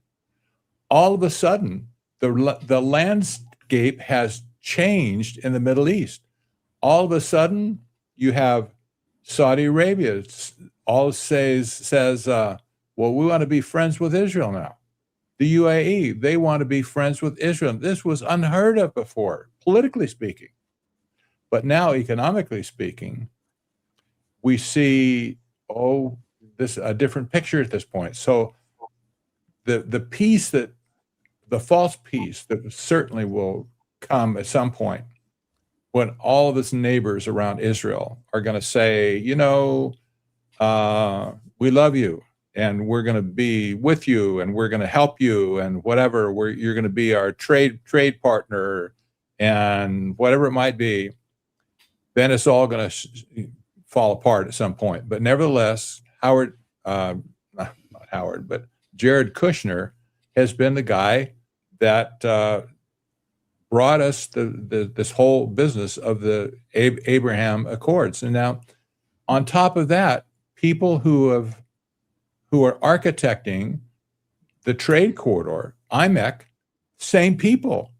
Kushner is at the forefront of this whole thing, and people are saying, well, IMEC corridor would not have been possible if it were not for the Abraham Accords in the first place.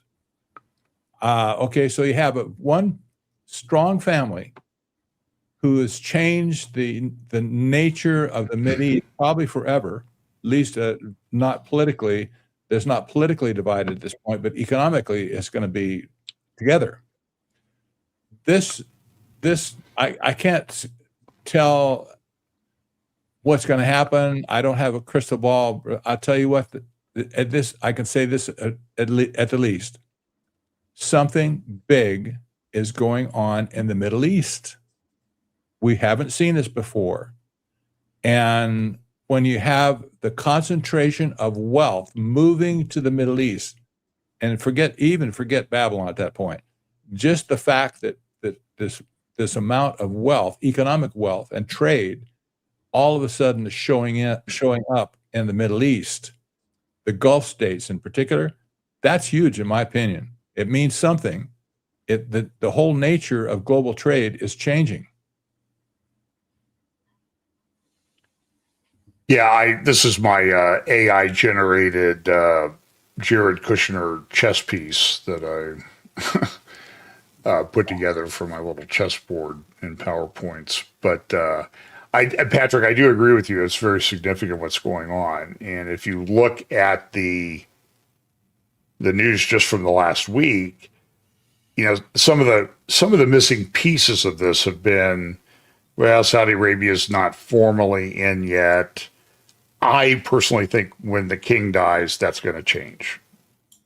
Literally almost overnight or after a 30-day mourning period. You'll see Saudi Arabia's position modified significantly. And King Salman, I think, is 90 now, so I don't think he's going to last forever. But of course, I thought that 5 years ago. But and now, you know, we see Israeli ministers and people in Lebanon saying, we're going to get this solved with Hezbollah, and Lebanon's going to come into the Abraham Accords. And I think that's a pretty significant piece.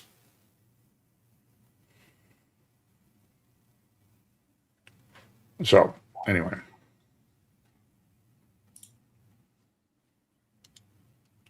So if we beat this horse enough tonight.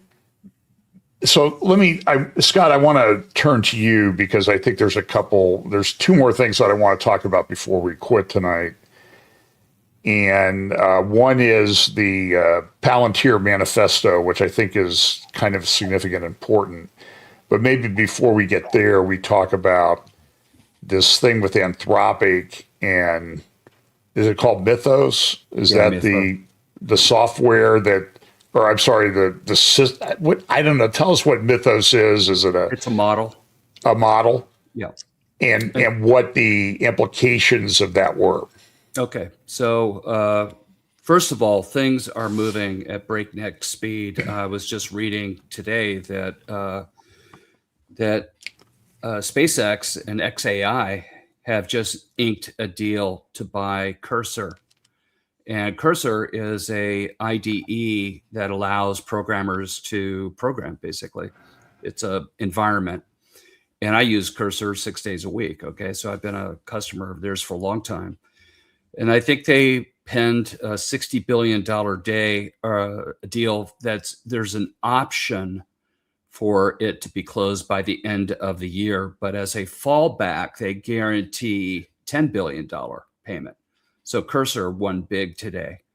And OpenAI has been releasing things right now, and they've been almost in a predatory, capitalistic posture right now because Anthropic, we'll get there in just a second, has been kind of stumbling over a number of things that they've been trying to do. And OpenAI is actually benefiting quite a bit by having a more, I would say, consistent and predictable, friendly atmosphere about how they're conducting business, especially for developers. And by the way, their user base is something like 800 million people. Just let that number sink in right now. But getting to Anthropic, they released their next model. Actually, they just came out with Opus 4.7, by the way. So that's not exactly correct. Mythos came out publicly. Public knowledge about Mythos came out when they announced a program called Glasswing. This is the first AI model that actually has been announced. But what Anthropic did is they put almost like a hedge or a moat around who actually gets access to it. And the reason for that is it was trained on security, and it was trained, continued to be fine-tuned on programming. And the combination of security research and vulnerability assessment and all of this has scared a significant amount of people. And what Anthropic did, which I think is the correct move, is they started to point Mythos to code bases out there, and they're discovering bugs all over the place, vulnerabilities that no one knew about. And Mythos has the raw competency, I don't call it intelligent, but it has the competency and the training background and the new fine tuning so that it can discover it. Well, if you could discover a vulnerability, what do you do with it? Well, Project Glasswing is designed to bring into an inner circle of the largest tech companies in the world. I'm talking about every operating system.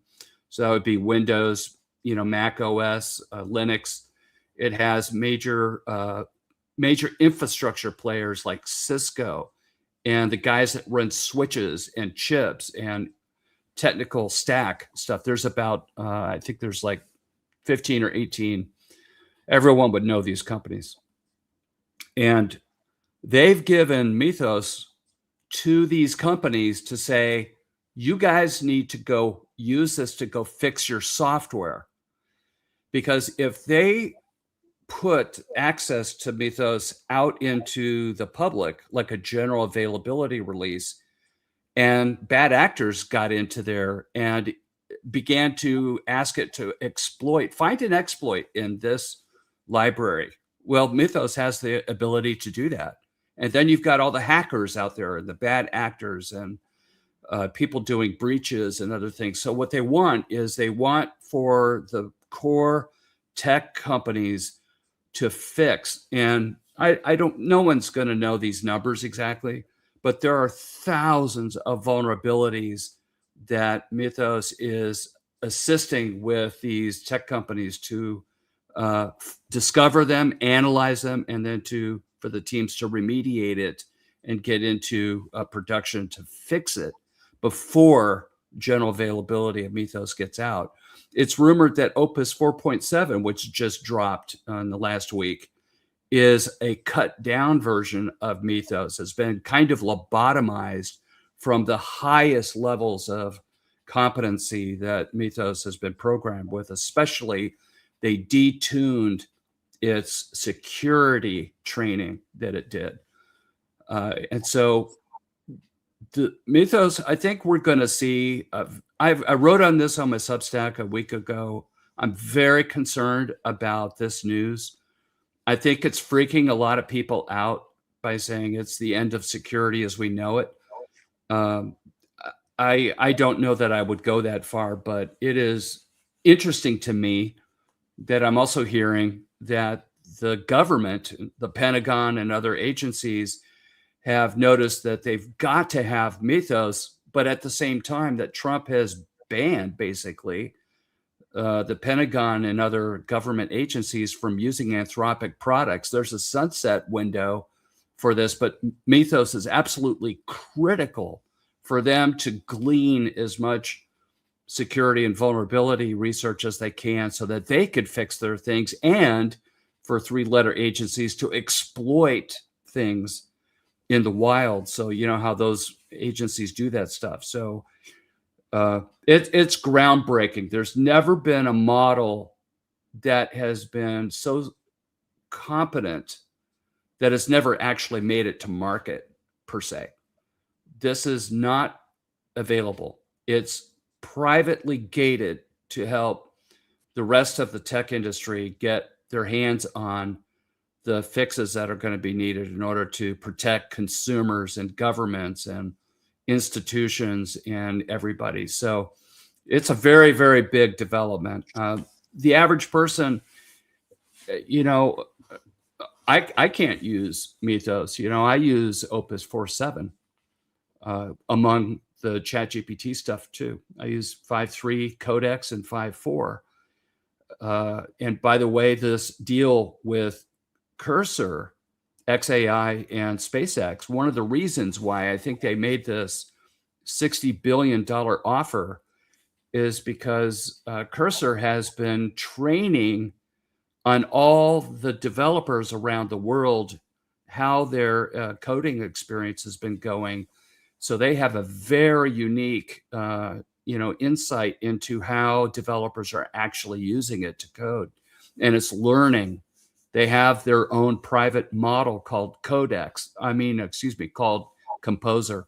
They just launched 2.0, and it's fast and it's good. Come to find out, is likely to have been based on a Chinese model called GLM or Kimi K2 2.5, I think it is. That's an Alibaba model, if I recall correctly. So there's all kinds of stuff. But if Grok 4.3, Grok has not been really great to work with. It hallucinates a lot, and Elon has been whispering that they just need to start it over again. And I could see Cursor having its new Composer model becoming a foundation for what XAI and these other companies could potentially use. So there is a lot of moving pieces, and this is all news, by the way, in the last 7 days, roughly.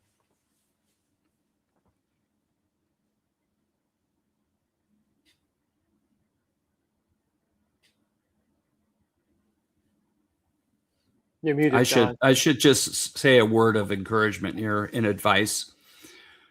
When we hear about something like this that has such a big security and vulnerability thing, we have to be smart. So the commercial break right now would to make sure that you have antivirus active on your whatever computer you're using, your phone. Please make sure that you are taking basic precautions. These are things that have been done for years. This is not rocket scientists, but if you're not protecting yourself by basic security systems, I use Norton, for example. Others use other systems. I try to base it on a U.S. company, by the way. There are very good, security companies that are based in Russia and other places. I wouldn't trust them, so I go with a publicly traded U.S. company. That's why I use Norton. And I think that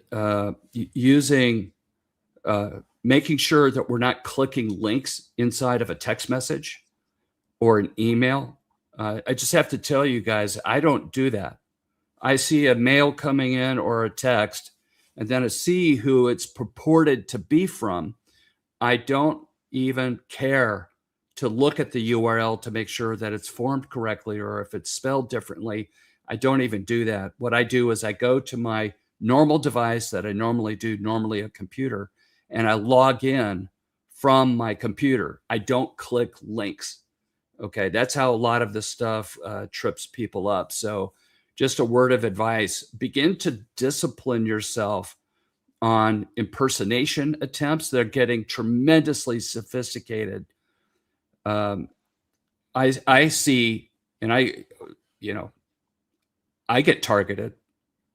So I see like calendar invites that automatically appear inside of Office 365.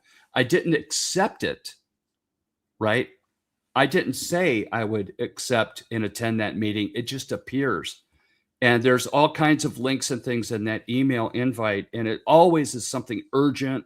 I have to do this. There's a billing problem. You're past due. There's tempting. There's an NDA contract you need to sign. So they're luring people in to think about, oh, something's wrong. I need to go do this. So just be wise about how you think about, this season coming up, and begin to instill this discipline into how you approach electronic communications today. Okay, so that we're ready for things to begin to go a little sideways a little bit later. Okay, just a word of advice. So, Scott, you do think that Mythos was a really severe threat? Yes. Yeah, there's absolutely no reason why Anthropic would create Project Glasswing and then begin to work with the major tech infrastructure people just on a whim. I mean, can you imagine the amount of resources? I mean, Microsoft, for example, is a key player. They're finding bugs. BSD is an open source Linux utility. It's been out there for 16 years, I think it is. And they found a bug in it that is basically is a CVE. It's an exploitable thing. And if anyone got the figured out how to exploit it, that BSD software system is run in all the routers, Wi-Fi, everything. I mean, it's just wide open.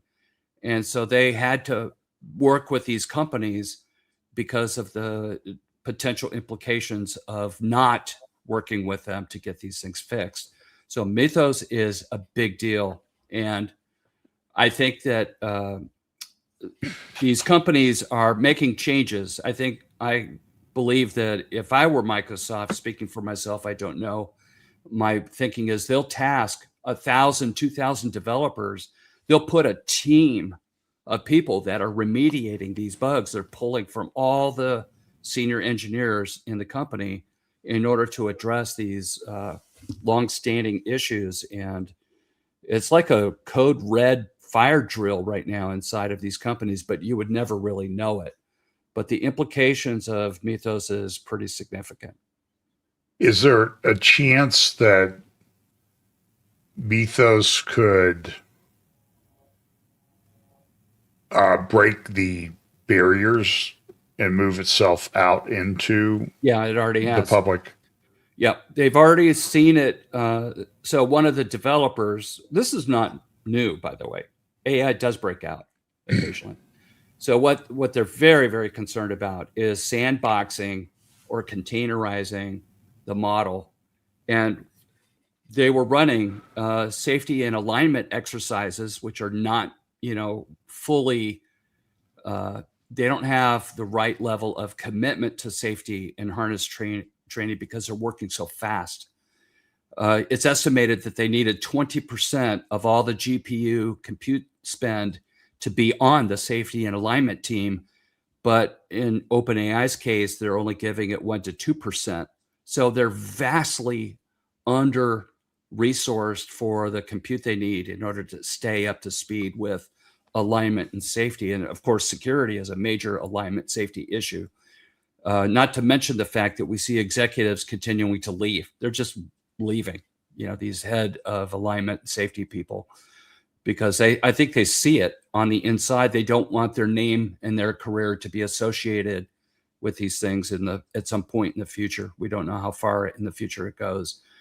But yeah, this is a big deal. And I think we just need to begin reacting as the body of Christ. All right, we could have been a little lazy over the years, but I think the time for us to be smarter about how we're approaching this season is definitely something. By the way, because generative AI is also improving with voice quality and video quality.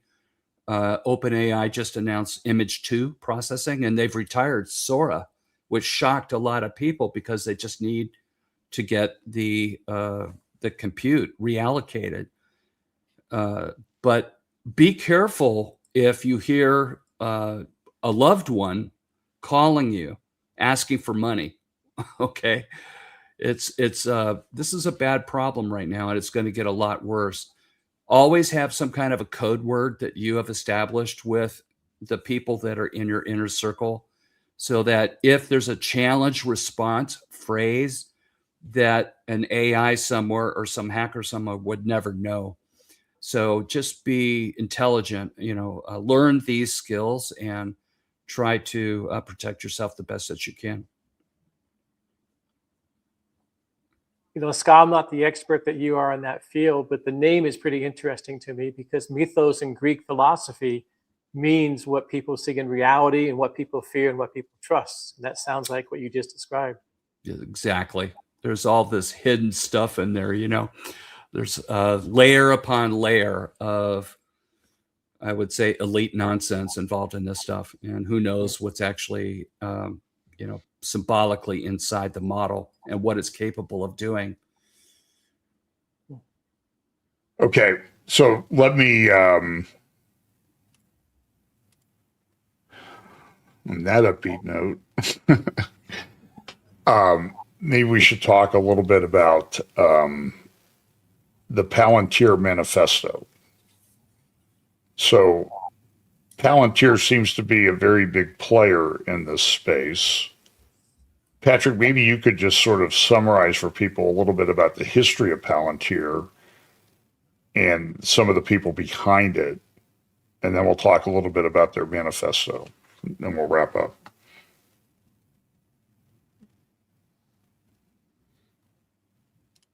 You're muted, Patrick. I think you're muted. There we go. There we go. I was eating some crackers. I had to turn my microphone off. You wouldn't want to hear that for sure. Palantir got a start when Alex Karp and Peter Thiel got together somewhere around 2003, I think, and they took over a project wrapped around a private company, Palantir. They took over a project that the CIA was in charge of at some point, and they had as their first client the CIA, that basically set the tone for Palantir's development of all of the systems. For the first 6 years or so, the CIA was their primary client. That tells you something about the history. There's nothing really more to say. It was based on spooks in the first place, and that's basically set the stage for everything that happened since. Now Palantir is the largest and runaway success commercially of this type of software.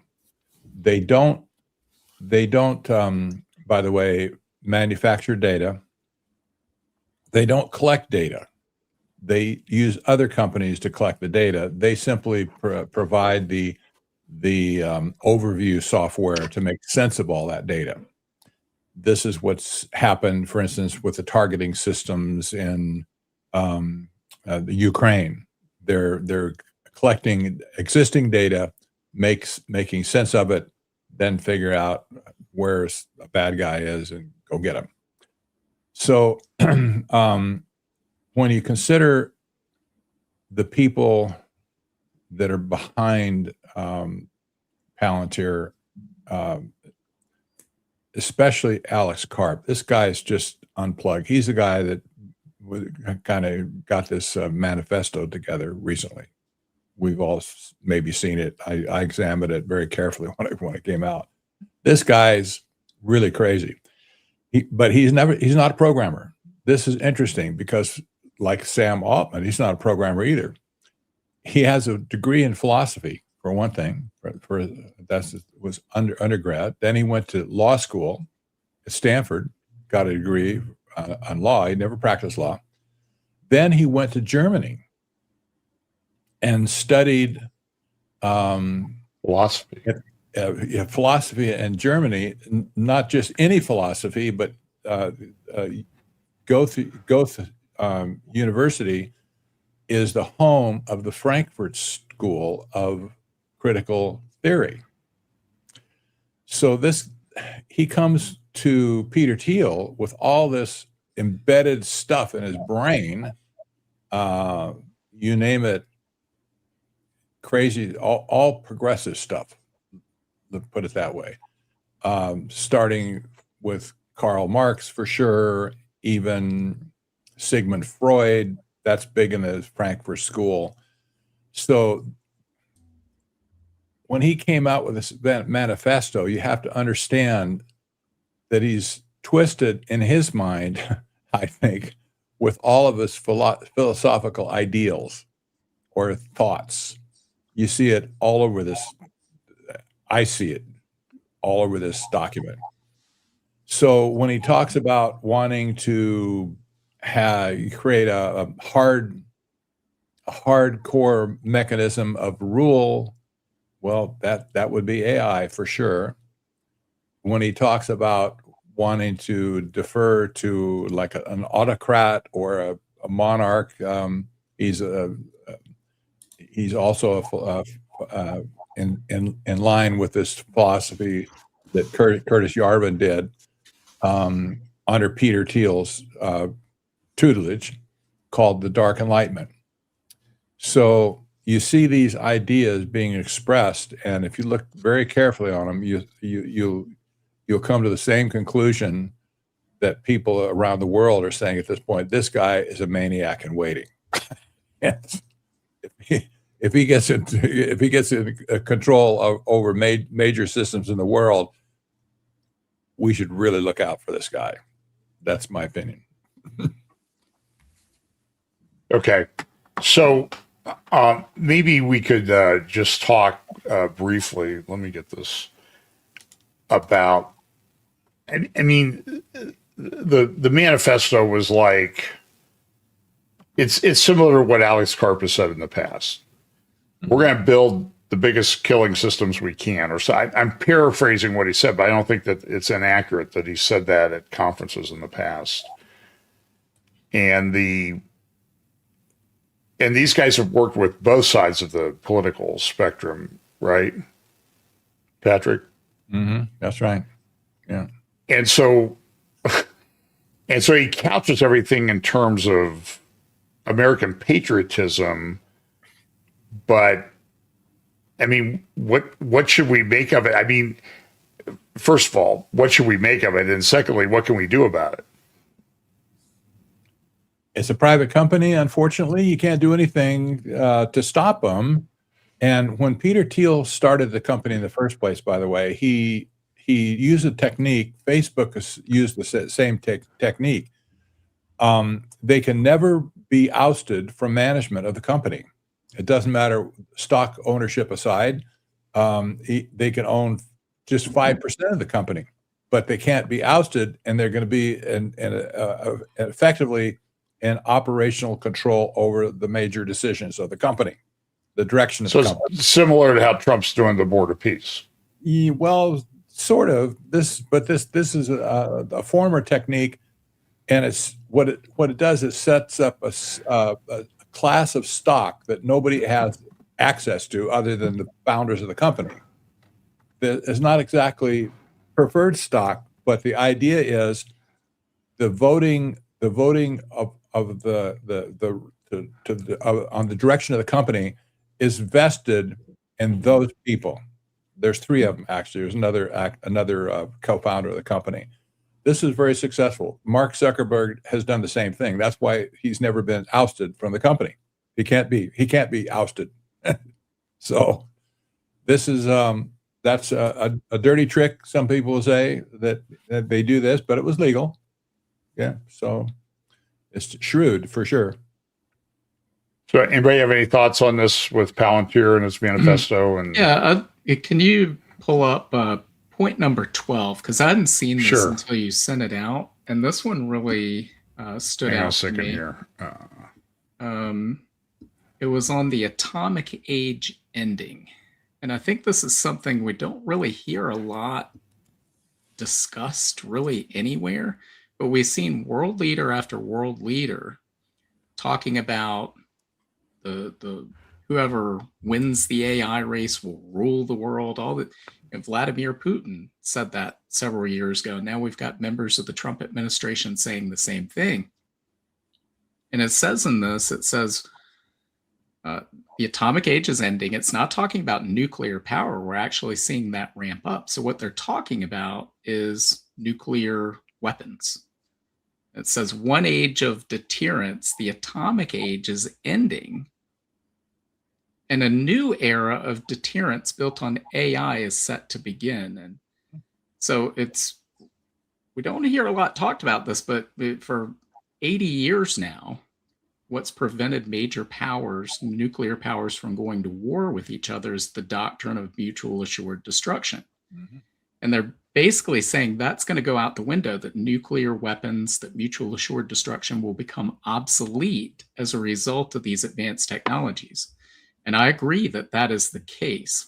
I take exception with the second part of that statement when he says a new era of deterrence built on AI is set to begin, because I guess it's on this idea that there will be a new mutual assured destruction based on these advanced technologies with AI at the forefront. But as AI doesn't deter anything, it actually escalates, because you're going to have exponentially advancing technologies. If you don't know where your adversary, what their capabilities are today, much less a year from now. Think about what Patrick was saying earlier about thousands of times more powerful by the end of the Trump administration.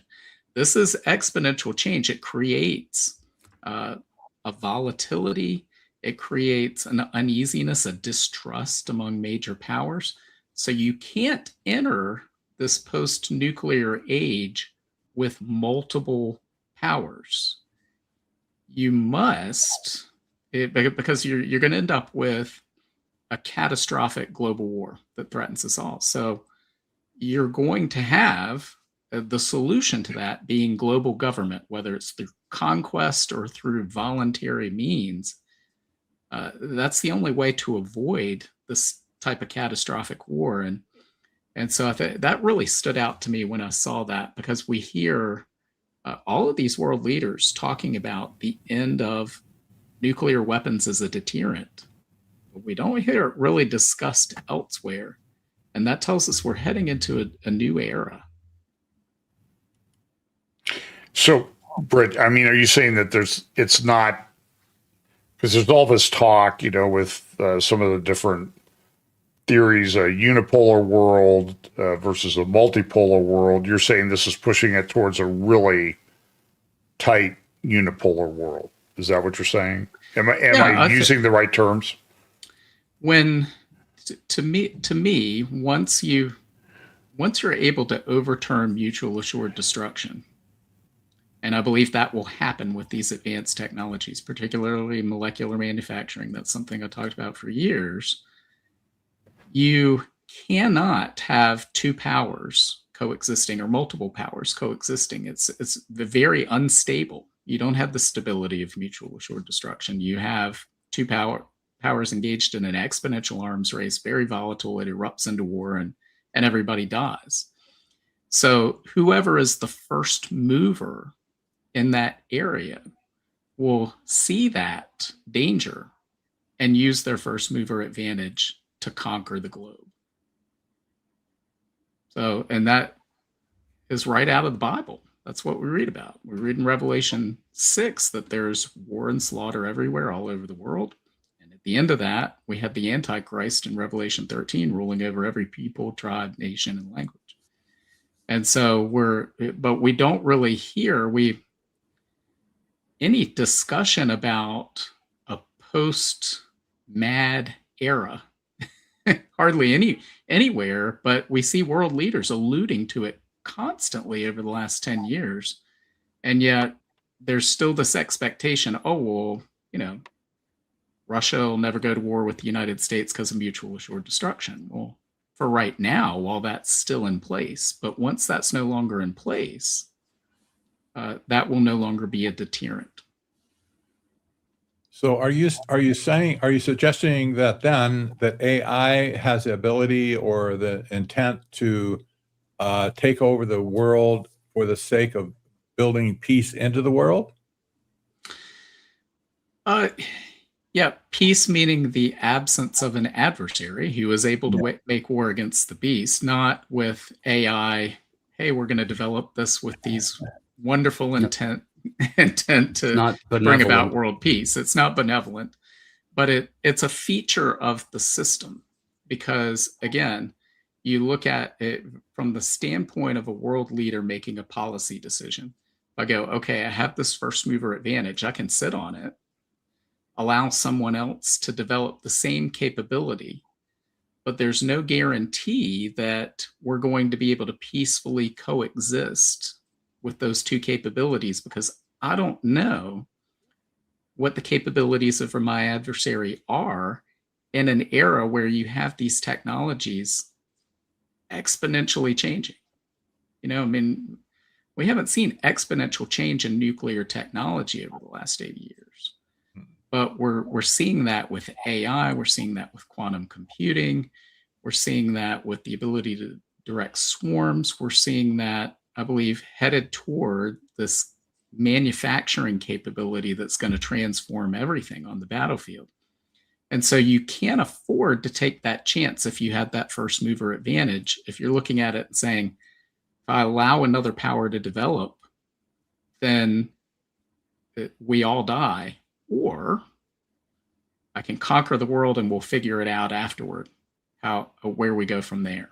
And I think that almost every world leader would choose option number one, whether their intentions are good or evil or whatever people believe they are. The capability will be there, and I think that just the idea of that capability is something that not a lot of people are talking about.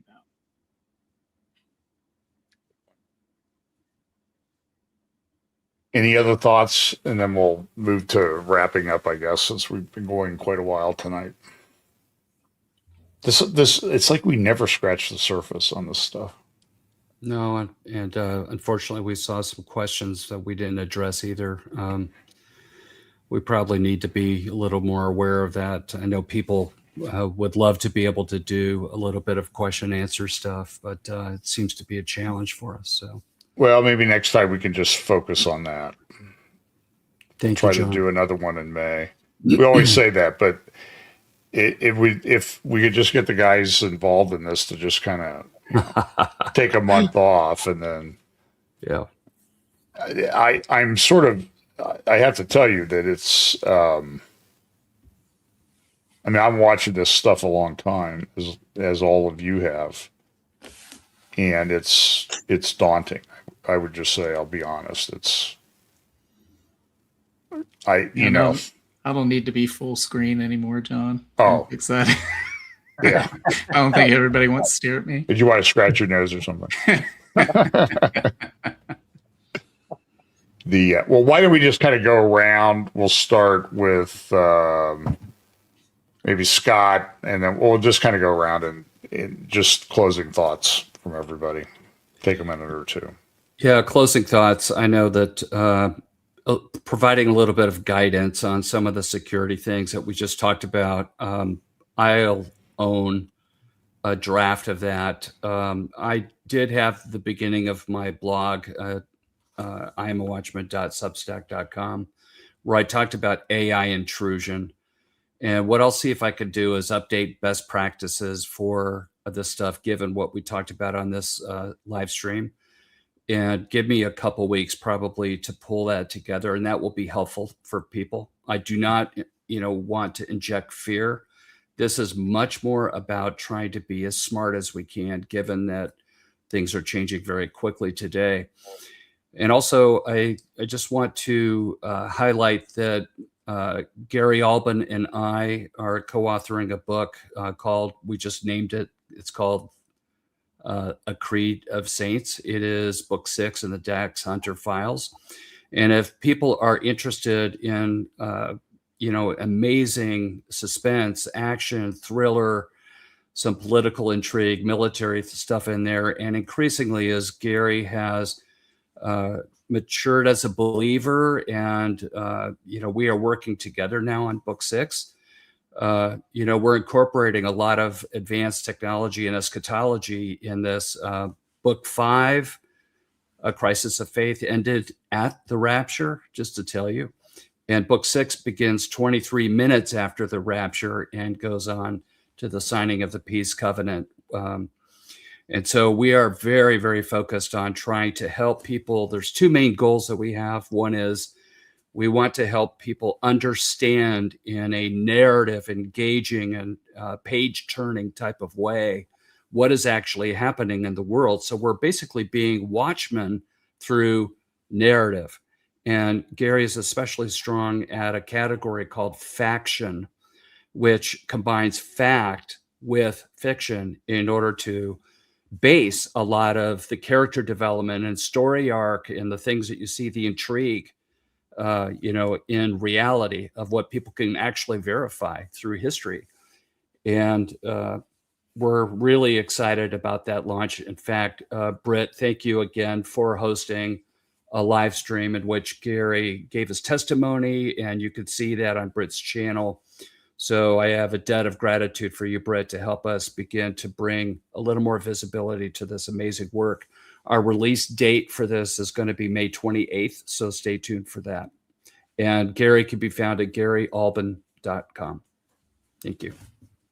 Thank you, Scott. And then let's go to David. And by the way, if you want to share something like Scott did about things you got coming up, where people can find you, so we'll do David. David. Sure. Well, thank you for that. Well, thanks for everybody watching tonight. Hope you enjoyed that. In order to follow what we do, it's interpretingthetimes.com.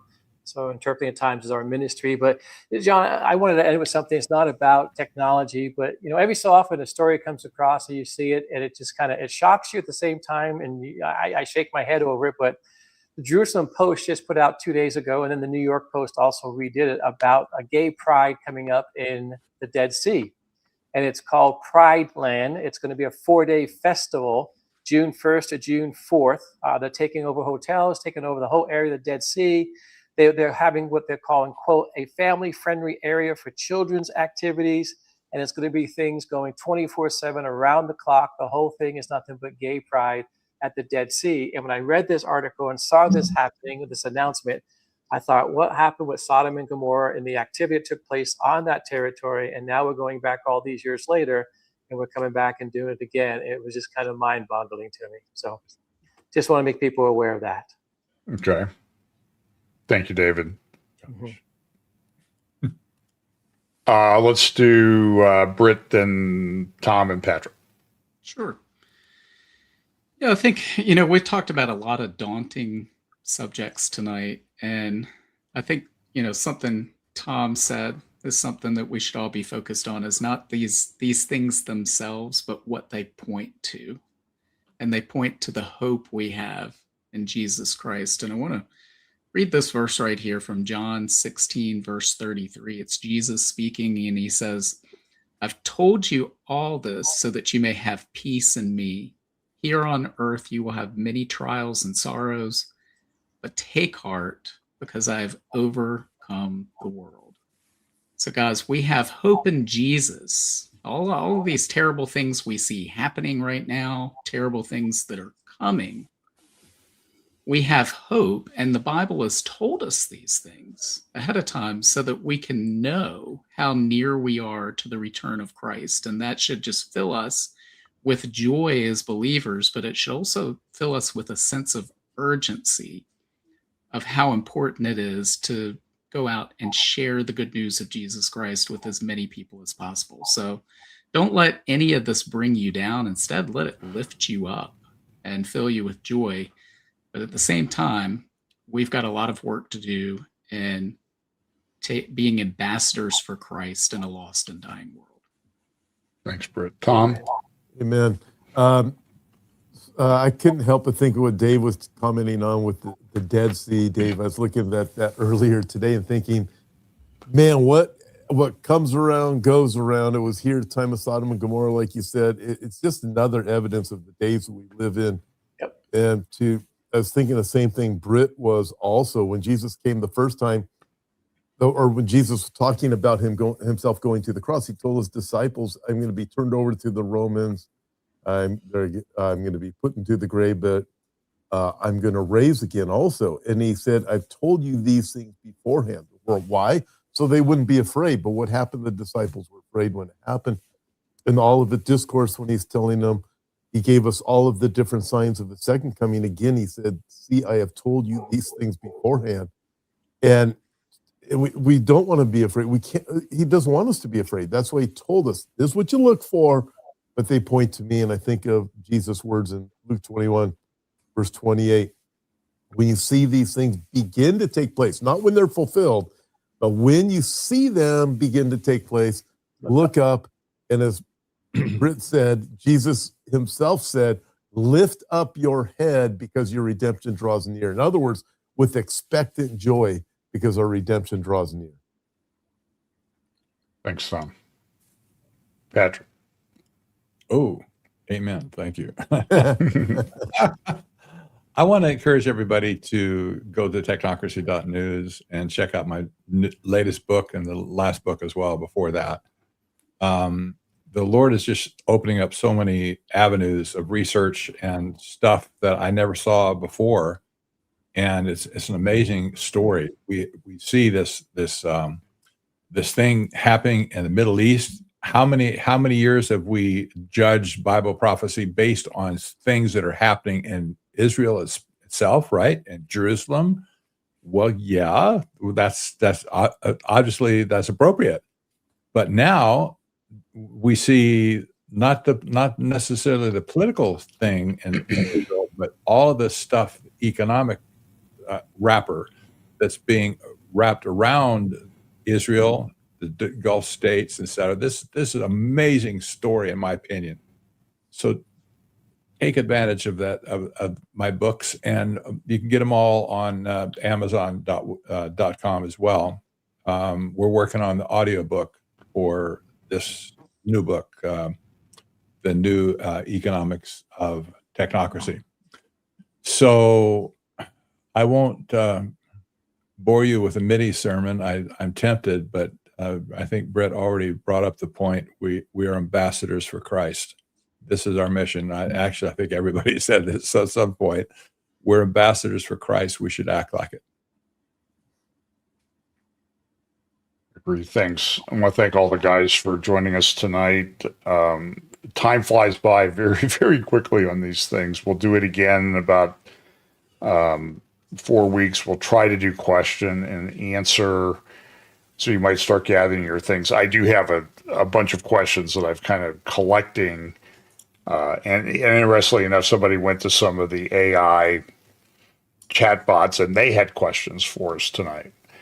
We'll maybe share those in the future. They are aware of the AI large language model things, are aware of what we've been doing here for a while. And I've got let's see, Tom, you and I are going to be doing a conference in Ohio here in July, last weekend in July. Go there for a conference. Olivier and Carl Techrib, and I think Gary Gilbert is coming to that one as well, Mike Spalding.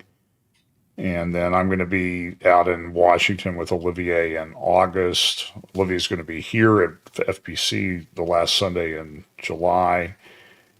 And this is just kind of a humorous story. Brandon Holdhouse asked me to cover. I think you and Brandon and Tom are doing a conference in someplace in September, and he said, "Hey, would you come out and preach the morning services on Sunday, September 13th?" And I looked at the calendar, and that's the Feast of Trumpets. So I wrote to Brandon, and I said, "Are you thinking you're getting raptured, and I'll be able to cover your your service that Sunday?" So. I'll be left behind. And it was a joke. It's a little Bible prophecy joke. So, but anyway, follow us where you can. And we do appreciate you taking the time. Share, like, subscribe, all that stuff. And we will see you in a few weeks. Thanks. Good night.